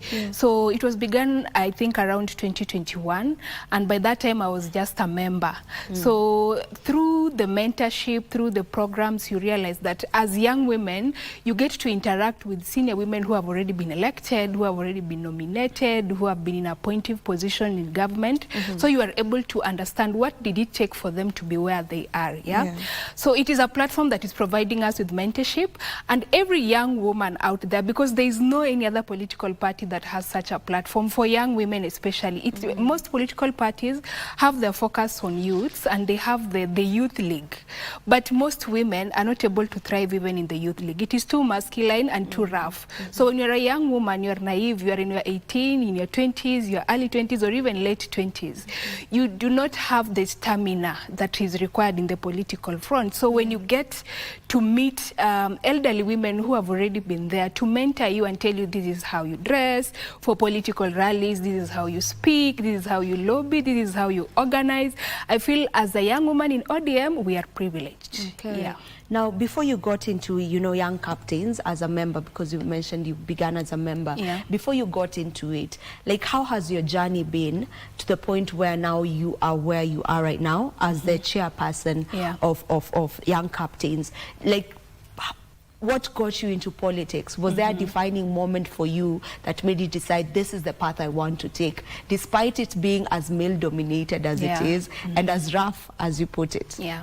So I think, if I remember very well, I started off the journey of active politics as a blogger. So, the way you're told, hype these politicians, so you'll go there on social media and type Chalala, Chibi, this person, like, huyu ndio milele, those things. But then I realized, what impact am I going to create in the next 30 years? Will I continue to just say TB, Mtialala? But in the process of blogging, you get to meet different people. Because it is in that process of blogging for very many politicians in ODM that I realized, so ODM has the Women League, ODM has the Youth League, and then by that time, the Young Captains was just beginning. I think I was in my second year, my first year. And I realized there's an impact you can make even as a blogger. But now in the process, because leadership has been in me. I think in high school and primary school, I've been in leadership position. I've been the president of my primary school. I've been the president of my high school. But I didn't have the vigor of politics. It was like leadership. You can lead people. You can do stuff, you can represent people, but I didn't feel I can have the stamina of being into politics. So it is that aspect of blogging for politicians that gave me the exposure. You meet other young people who are already doing something for themselves in the political arena, and then now in the process you get to connect to one politician to the next. In the process you get to understand that these politicians belong to political parties, etc. So it is a journey of transitioning from being a TB man and Telala blogger into realizing that you can actually voice out your issues. You can actually take your policies into a political parties and try to tell your political party structures that this is what you can do for us young women to feel represented, for us young women to have even the resources, both financial, mental, physical, and emotional, to ensure that maybe in future, if the bad girl is not there, Alionia will be there to represent women in parliament. Maybe in future, if the governor Gladys Wanga is not there, there'll be another governor elected, maybe 30, 40 years from now. So for me, it has been a journey of transitioning from making noise on social media to actually realizing that political parties have platform where you can literally make meaningful noise that will transform into policies, that will make you even be elected, because there are people who started a journey just like me. You become a blogger. If you look at Itumbi, for example, I don't know his journey entirely, but those of us who have been exposed to him, we have known him as a social media guru. But look at him now, he's in State House, So I feel like young people do not necessarily need to be the use and dump of politicians, So as the politician is using you for any reason, ensure you're also using them in return. As a political party is using you for any given reason, ensure you're also using them in return. Because any politicians who gives you a platform to campaign, to blog for them, or to even mobilize for them, that is a very meaningful connection that you can make something good out of it. So it is up to us as young people to realize the asset that we get from this social capital of just blogging, mobilizing, so that you don't just become a goon. You can be a politician's security guard, but you don't necessarily have to cause chaos, to cause violence. But in the process, try to look at the kind of platform you have been given and what can you really get out of it. And I love that, because I feel like this is that period. You know, as we're heading towards the electioneering year, we're only, you know, it's a year away, you know, in some months. I'm sure that this is the point where, as you're saying, you know, you get used by the politicians. Not used in a bad way, it may depend. If you're being used as a goon, then, well, you know. But I love how you put it, like, as much as you're doing this for them, ensure that they are also doing something for you. Maybe not directly, but find a way of you just finding space for yourself and making things happen for you. I love that. So that was your defining moment when you got into the blogging space, but specifically for the politicians.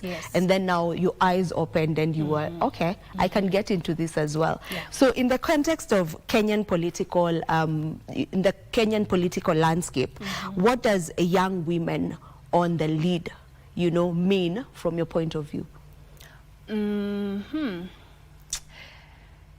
You know, it depends, because unfortunately for women in politics, it is a very difficult journey.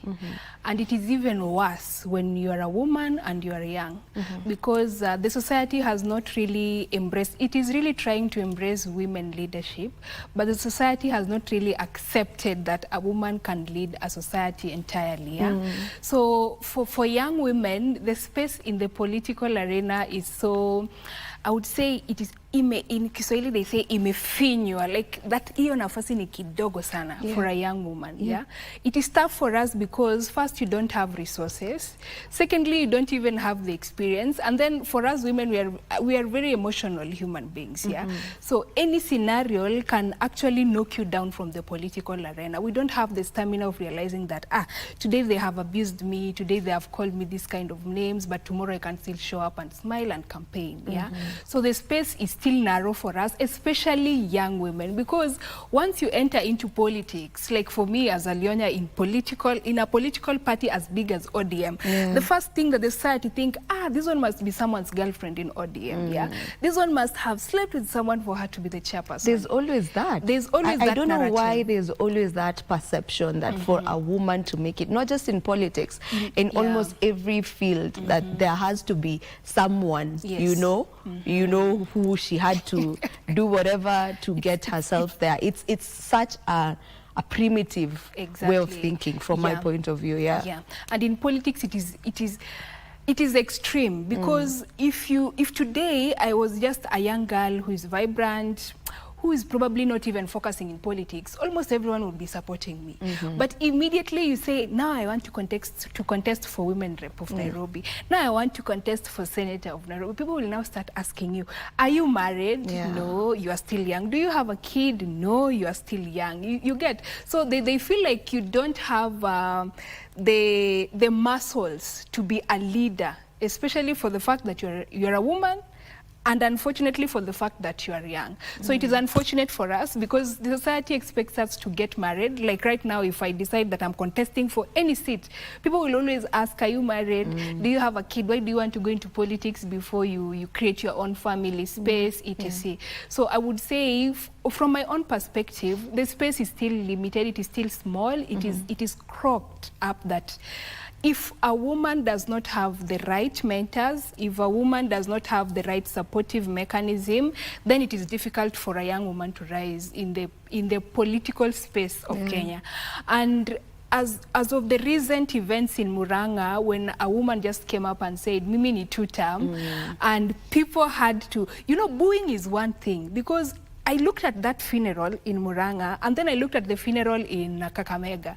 There are people in Kakamega who came up on a podium and said, me, I am two-term, me, I am broad-based. Others came and said, me, I am one-term. And it was a coexisting podium where every politician was coming and saying whatever they are saying and leaving. But while I was reflecting on those two scenarios, I realized that for the funeral in the Jirongo's funeral, people were able to tolerate the two-term and the one-term chants because they were being made by men. But for this girl, because she's a woman, trust you me, if it was Kamau or any other man who came on that podium and said, Mimi ni two-term, the story would have been different. The story would have been different. Nobody would have thought of, maybe if I go there to try and slap her, maybe if I go there to try and rough her up, to try and rough him up, he will keep quiet or something. But because she was a woman, I strongly believe it, because she was a woman, now someone decided that even if you have been booed, I still have to come and ensure that the microphone has been taken away from you, you have been chased away from this venue. So it is a whole lot of scenario. The society has not yet accepted that young women can lead, whether they are married or unmarried, because most young male politicians, when they come into the political arena, nobody asks them if you are married, nobody asks them if you have a kid. So it is always like, okay, what do you want to do for us? But now when a woman comes asking for the same position, people try to put the sexism part of it to try and maybe pull her down, try and tell her you are not, you know, you're not strong enough, you're not fit enough to be in this position. So the space is limited. But I thank God for my political party, ODM, and my former party leader, the late, in fact calling him late feels so bad. But if Baba had won elections in 2022, and maybe God's plan was that he died last year, you know, we'd be having the first female president. Yeah? So he was so much intentional about supporting women in leadership. We have seen how he supported Gladys Wanga, we have seen how he held the hand of Millie, we have seen how he held the hand of even the Nairobi women representative. So I come from a political party where the party leader was so intentional in ensuring that women have the right space to ensure that they create their own wings to fly. Yeah. How far are we for us to get to a point where it is not as difficult as you've just elaborated? Are we close to get to that point where women can take up political spaces and it's not difficult for them? You know, there are equal chances for both genders. But let me appreciate the drafters of the 2010 Constitution, because in Article 27, they have tried to ensure that they have written there that any appointive positions, you should ensure that the 2/3 is met, so that not more than 2/3 of the same gender is represented. So I feel like if the Constitution, if any government is intentional in ensuring that the Constitution is adhered to, we can actually achieve it.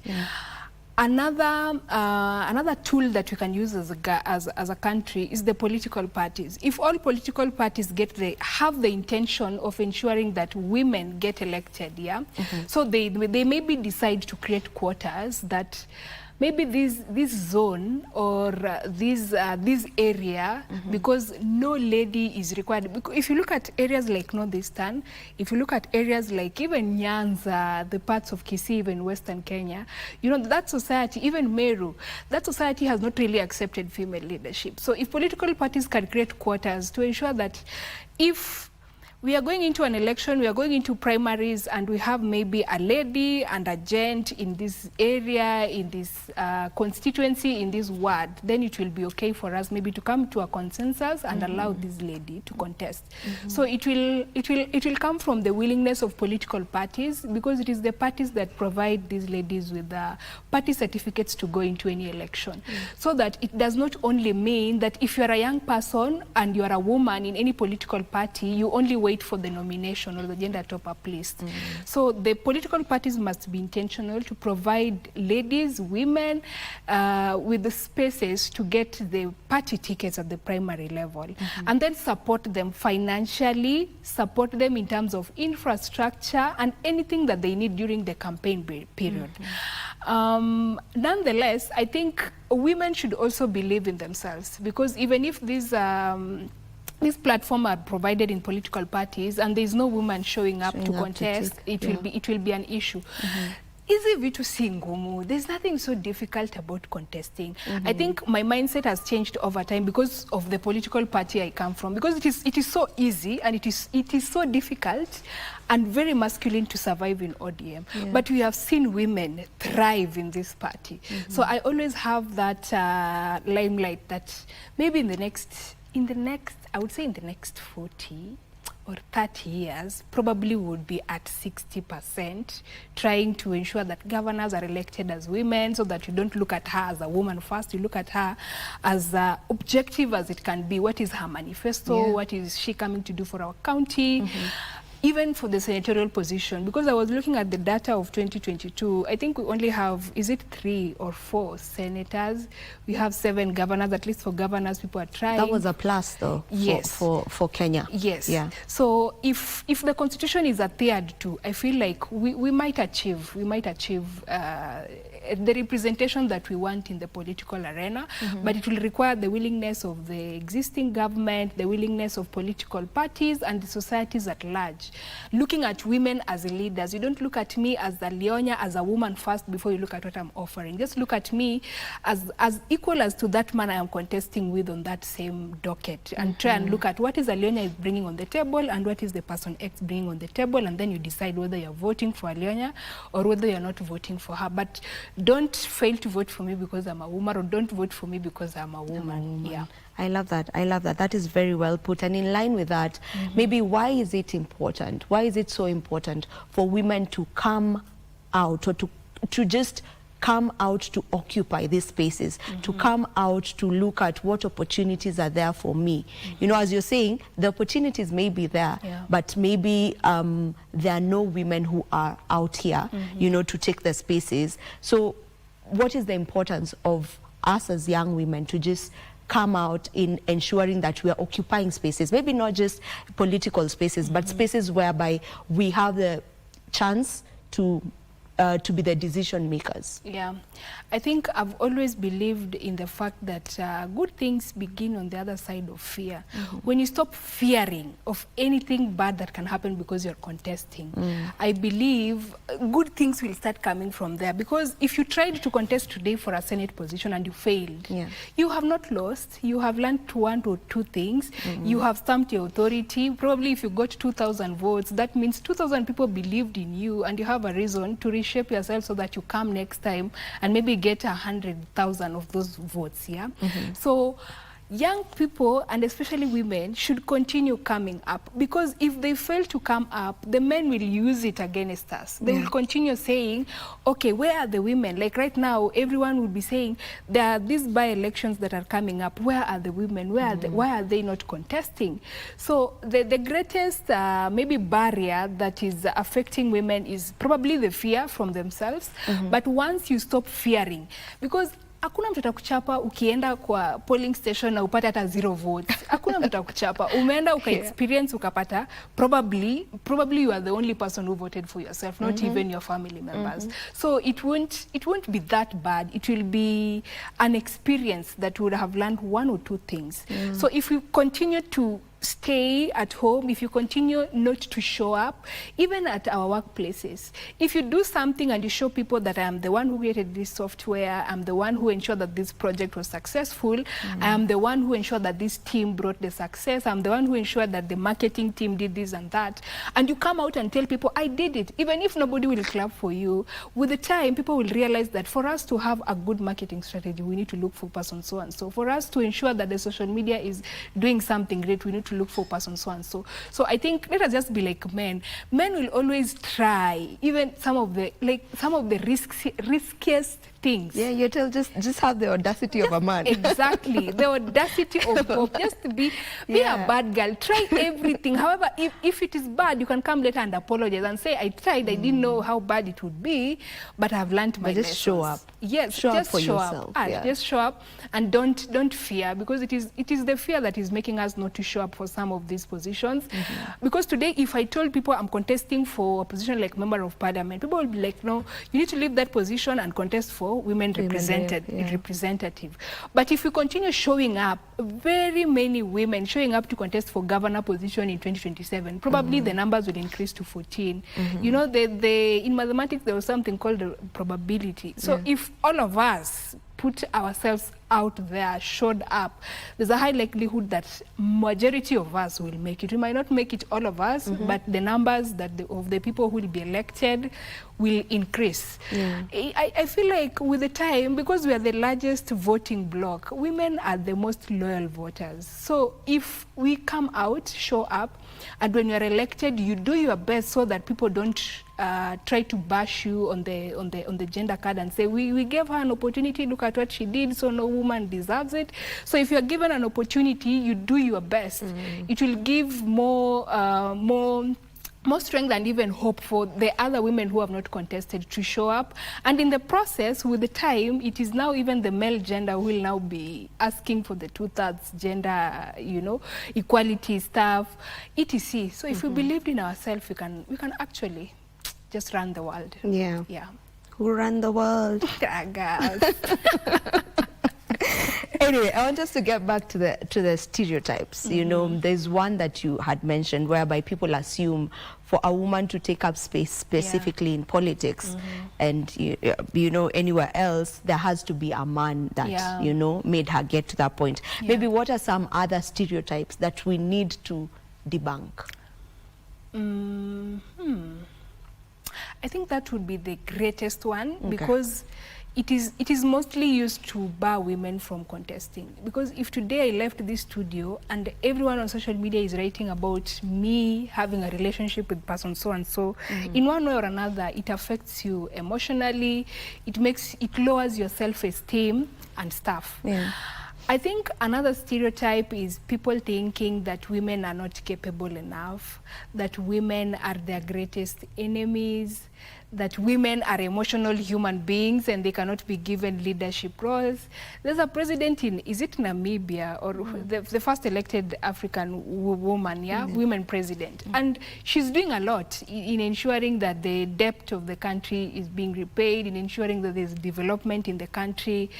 So looking at women as emotional human beings that cannot be responsible for leadership position is another stereotype that must be debunked. Looking at women as only objects for reproduction, objects for maybe being there for the family setup, that is also another stereotype that must be debunked. But majorly, the sexism stereotype is used as a strategy to try and make us maybe get distracted from our objective. Because once people use your female genital being, you know, it distracts you and deconstructs you completely. Because you're not able to concentrate. You're going into a rally, someone has already talked of how you look, someone has already talked of how you're unmarried, and you're not able to maybe run a leadership project, etc.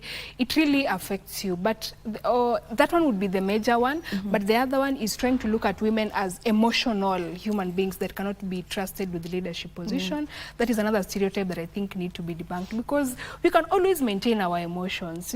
Yes, we might be angry, and it is normal for you to be angry, it is normal for you to be disappointed, but you have seen leaders who are always in their emotional intelligence state. They know when to rant, they know when to to scream, they know when to, because it is the screaming, it is the ranting that ensure that some of these policies are done. If you look at an example of our very own bad girl, I think one of the reasons she has been as vibrant as she is because she ranted and she screamed when there was no any other alternative. And it is the screaming that made us know, oh, there's a bad girl in this room. You get. So some of these feminism or looking at us as emotional human beings, some of these emotional things that we do are actually the things that allow us to achieve anything that we are fighting for. But majorly, the sexism part of you having maybe slept your way up is the greatest stereotype against women, used to bar them from pursuing their goals, used to decampaign them, etc. It is the largest. It is the largest one, but it needs to be totally demystified. And I think it needs to be demystified by women themselves, So when you are put in, or you are appointed maybe as a CEO, just do your best that with the time, because once you are appointed, the first 1 month or 2 months, people will speak, people will say of how you have slept with so and so for you to be there. But what if for the 1 year, you bring a very radical change in your department that people will be like, hey, and she deserved it. If it is a political position, why can't you just do your best, deliver on your mandate, that people will be looking back and believing that she deserved that position. So it is up to us also to debunk the stereotype by ourselves, because once you sit down and say, no, I can't even do it because they have said this, they have said it, you are depressed, you're not able to deliver on the task that you are given. With the time, your inefficiency becomes now, it validates whatever they said against you. So it is up to us also to be our best anytime we are given a position. All right. Now you advocate for policy and gender audit initiatives. Let us in on that within ODM. Yes. So I think as a party, the reason why we have been so progressive is because we are a people-centered political party. So in ODM, the Women League is allowed to look at some of the policy documents of the party, that is the party constitution, some of the policy documents or the training manuals for the women, and ensuring that they adhere to the 2/3 or the narrative of gender equality. So I think like sometimes last year, we tried to look at our constitution and we realized that there are some areas, like you'd find a constitution has been written and maybe has highlighted the roles of a chairman, As of now, we have a chairperson who is a lady, but now that constitution was referring to that person as chairman. So it was like the person who has to be a chairman must be a man. So we try to look at some of these articles in our own constitution, and we now direct through the legal team of the party to try and review some of the terminologies used in the constitution to ensure that some of the positions look equal for every gender, that it's either a man, it is either a woman, it can be a young person who can contest for these positions. Equally, we also try to look at the training manuals. Through partners, ODM has been developing training manuals for female candidates where they train them on how to brand themselves, how to go on TV and talk like the way I'm talking here, how to talk in a rally, how to dress for different rallies, how to mobilize, etc. So those documents are always there, but with the time we are brought in to try and review because things keep changing. Like for the 2027 election, we have the issue of AI where you can just see a video of yourself dancing. Like nowadays, it is all over. But now what happens when now AI is used wrongly on you? You know, you find your images out there that are inappropriate. So what would you do? How would you handle it? So we are trying to ensure that we communicate to the party and try to advise the party structures on how they can maybe review the party documents to ensure that they are encompassive and inclusive of young women, and even people living with disabilities.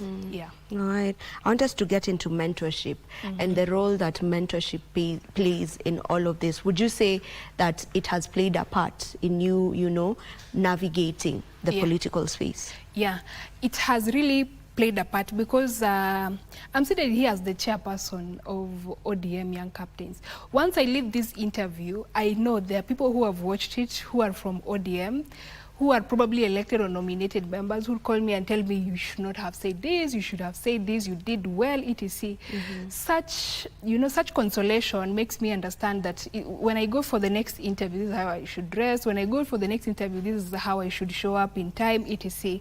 So for me, in ODM, mentorship is really playing a pivotal role. And recently, even when we were launching or when we were celebrating ODM at 20 in Mombasa, the ODM Women League launched a mentorship program where they will now be requiring the elected and nominated leaders to to pick maybe 2 or 3 people from young captains, and you now become their mother for like the rest of your life. So if maybe we have very many nominated MCAs, very many nominated MPs, elected MPs, and Governor Wanga alone. So the Women League is trying to ensure that these women who have already been given the mandate, either through nomination or elective positions, you hold at least 2 or 3 people and you walk with them the journey up to 2027, especially those who are contesting. Try to show them how do they lobby for funds, how do they campaign without money, how do they show up at the community level, how do they meet these opinion shapers, because some of us young women, we come from very radical societies where there's FGM, etc.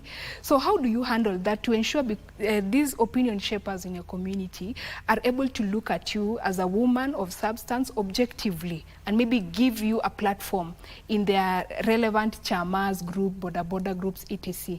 So as a party, we are privileged because the party is so intentional in ensuring that as young captains, we are not only there for lobbying or for showing up in rallies, etc., but at least we have someone we can look up to for the next 2-3 years, etc., a person who is mentoring you, holding your hand. And it is not only political, because there are some women who are in young captains, they might not want to be elected necessarily, but they might want to be in leadership positions in their areas of specializations or the faculties that they are learning in. So they also need that mentorship, because these politicians are friends to CEOs, these politicians are friends to people who have started companies, etc. So you are able to use that linkage to try and maybe meet now other mentors in the corporate space. So as a party, I think it is so intentional in ensuring there is mentorship for the young people. It is up to us young people to take take action or to take anything meaningful from these connections and the social capital that you have been given by our political party. All right, as we almost come to a conclusion of our conversation, what would be your view, or what is your view into the new year, that is the year 2026? What would you like to see come to fruition for our country?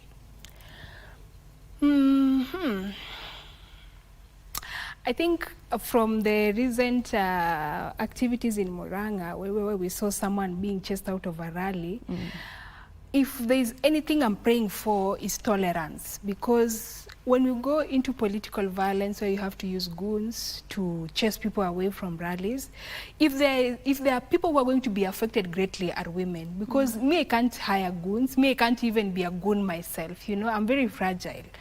And as a woman, when you are in a rally filled with men, it's so insecure for you already, because you have seen scenarios where people's clothes have been torn, people have been fought, their hair has been torn, they have very weird things have happened to them. So when I saw that thing happen in 2026, I was so frightened, because I was asking myself, what if we go into a political season where a two-term region does not allow a one-term person to come there, or a one-term region does not allow a two-term person to go there? We will be very intolerant of one another, and that is not the direction we should take. And if that direction continues, it is us, the women, who will be greatly disadvantaged, because we don't have the muscles of fighting these narratives or of fighting physically in a rally. So my greatest prayer is that as a country, we will have some tolerance, that if today Alionya said she's a one-term person, you will accept me with my opinion. If today I said I'm a two-term person, you would accept me with my opinion, and you would live with me knowing that Alionya is a one-term person, me, I'm a two-term person, and we will coexist. Yeah, to ensure that we go into 2027 and allow Alionya to vote for whoever is voting for, allow for the other person to vote for whoever is voting for. Because if you go into political violence, sisi wanawake ndio huwa tunaumia sana, because there's a high likelihood of you being beaten up, of you not showing up in a political rally because you know it will be violent. So I hope our leaders will take that scenario seriously, because people are looking at it lightly, but it is a very heavy ideology. Because if it continues, I think women will not be given microphones on podiums. Maybe it's only bad girl atabaki na microphone peke yake. And that should not be the case. All of us need to be given a platform, regardless of which political affiliation I come from. Allow me to hold my idea, allow me to hold my ideology, because this is a country of democracy. Yeah. everyone is entitled to their own opinions. Exactly. And we should be allowed to just exist, you know, coexist, as you mentioned earlier. Now, finishing up, I want you to speak to the young woman who's watching us. You know, this is what this segment is all about, to try and empower the younger generation, you know, even younger than yourself. So to the younger woman who's watching us right now, what would be your word for them on matters just them going for what they want, going for their goals, going for their aspirations, especially in the new year? You know, we have resolutions and all of that. All of us seem charged up for the year. So just what would be your word for them? To my fellow young women, I want you to know that life is very unfair. We don't have a fair ground as women, especially if we are young. And that should only motivate you to show up regardless. Because even if you remain comfortable in your own couch, in your own house, life is unfortunately unfair for a woman, and especially a young woman. So as I leave this studio today, I want you to know that you can always show up, and if you fail, you can show up again, and if you fail, you can still show up again. We have seen women breaking barriers at the ages of 70. We have seen women breaking barriers at the ages of 23. So you never know. Keep showing up. Don't allow fear to take over you. You can equally do that thing. You can equally create a software. You can equally become an architect. You can equally become the CEO of your company. You can equally become that breadwinner. You can equally become that president. You can equally become that governor in Kenya. So don't allow fear to hold you up. Don't allow stereotyping to hold you up, because even if you sat in your own couch, someone would still believe you are sleeping with someone in that own couch of yours. So just show up. Don't allow fear to overtake you. And believe me or not, one day of you making various attempts, it will always be successful. In Kiswahili they say, itajipa. Yeah. Itajipa too eventually. Itakubali. As long as you're putting the work. Exactly. And you're showing up. So keep showing up. Like for me to be the chairperson of Young Captains, I just kept showing up. Because I used to school in Machakos University, and sometimes you don't even have fare to come to a rally in Nairobi.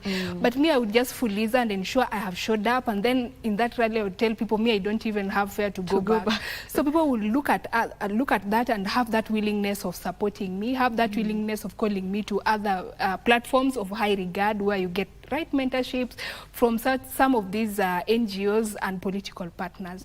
So it is that showing up consistently and allowing also to be corrected. As a woman, you will always mess up, but it is not the end of the world. Nobody has a manual of this life. Nobody has been a human being before. All of us are really all trying. doing it for the first time. Exactly. So you do it, ukifail, ukifanya mambo mabaya. Like me, I've done very bad things before, but I've been corrected, and I take the correction positively. So take corrections positively, keep showing up, na usikubali uoga ikuingie. Siku moja itajipa. Kuwa tu kimbelembele, be everywhere, try everything. It will accept. If there's direct translation. Itakubali. Itakubali, itajipa. Yeah, and do not shrink yourself. Exactly. As a young person, due to you, don't look at age as a limitation, or even your gender, you know, for women as a limitation. Yeah, and I think lastly, before I forget, please let us show up and register as voters, as young women. But unasema women ni loyal voters. Hata sisi young women wacha tu endeleze hiyo narrative. Let us continue being loyal voters. So show up, register as a voter first before you even ask for any elective position. So my fellow Gen Z, females, please chukua kura, enda register kama mpiga kura, so that 2027 we don't make noise in the streets, we make noise at the ballot. Well put. I'll add nothing else. That is where we put a cap to today's Good Morning Kenya. Thank you so very much to each and every one of you who has been tuning in. Thank you so much, Rosalind, for joining us for this conversation. And on behalf of everyone who has been able to make this show a success today, we want to wish you a lovely day. Do enjoy the rest of your viewing. I'll see you tomorrow, same time. And please, my name is Vivian Dagwa. Bye.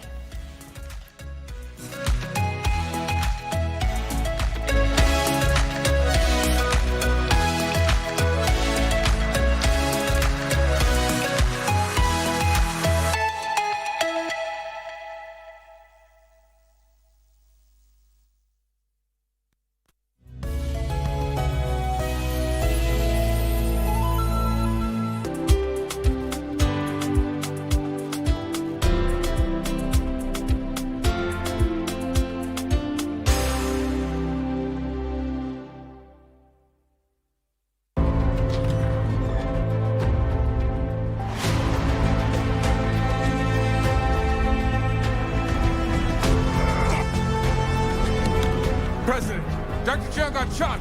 Huh? Never asked anyone to cut corners, and I never will.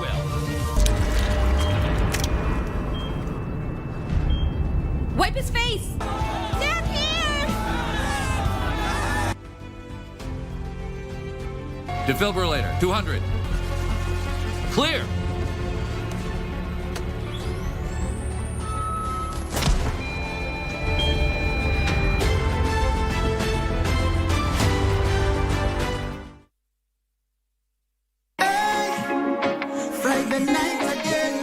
Greetings in the name of the Most High, Jah Rastafari. My good name is Marley Moses, the positive warrior, alongside... Yes, sir, DJ D-Rage, the baddest. Each and every Wednesday from 10 p.m. on KBC Channel 1 TV.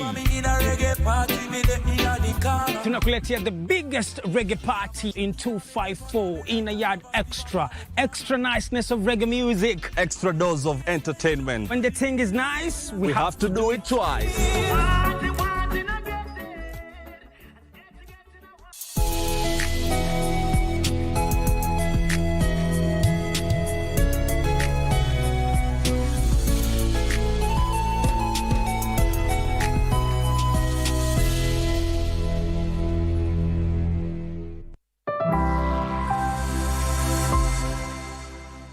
Using a face scan to open doors, smart locks make that possible.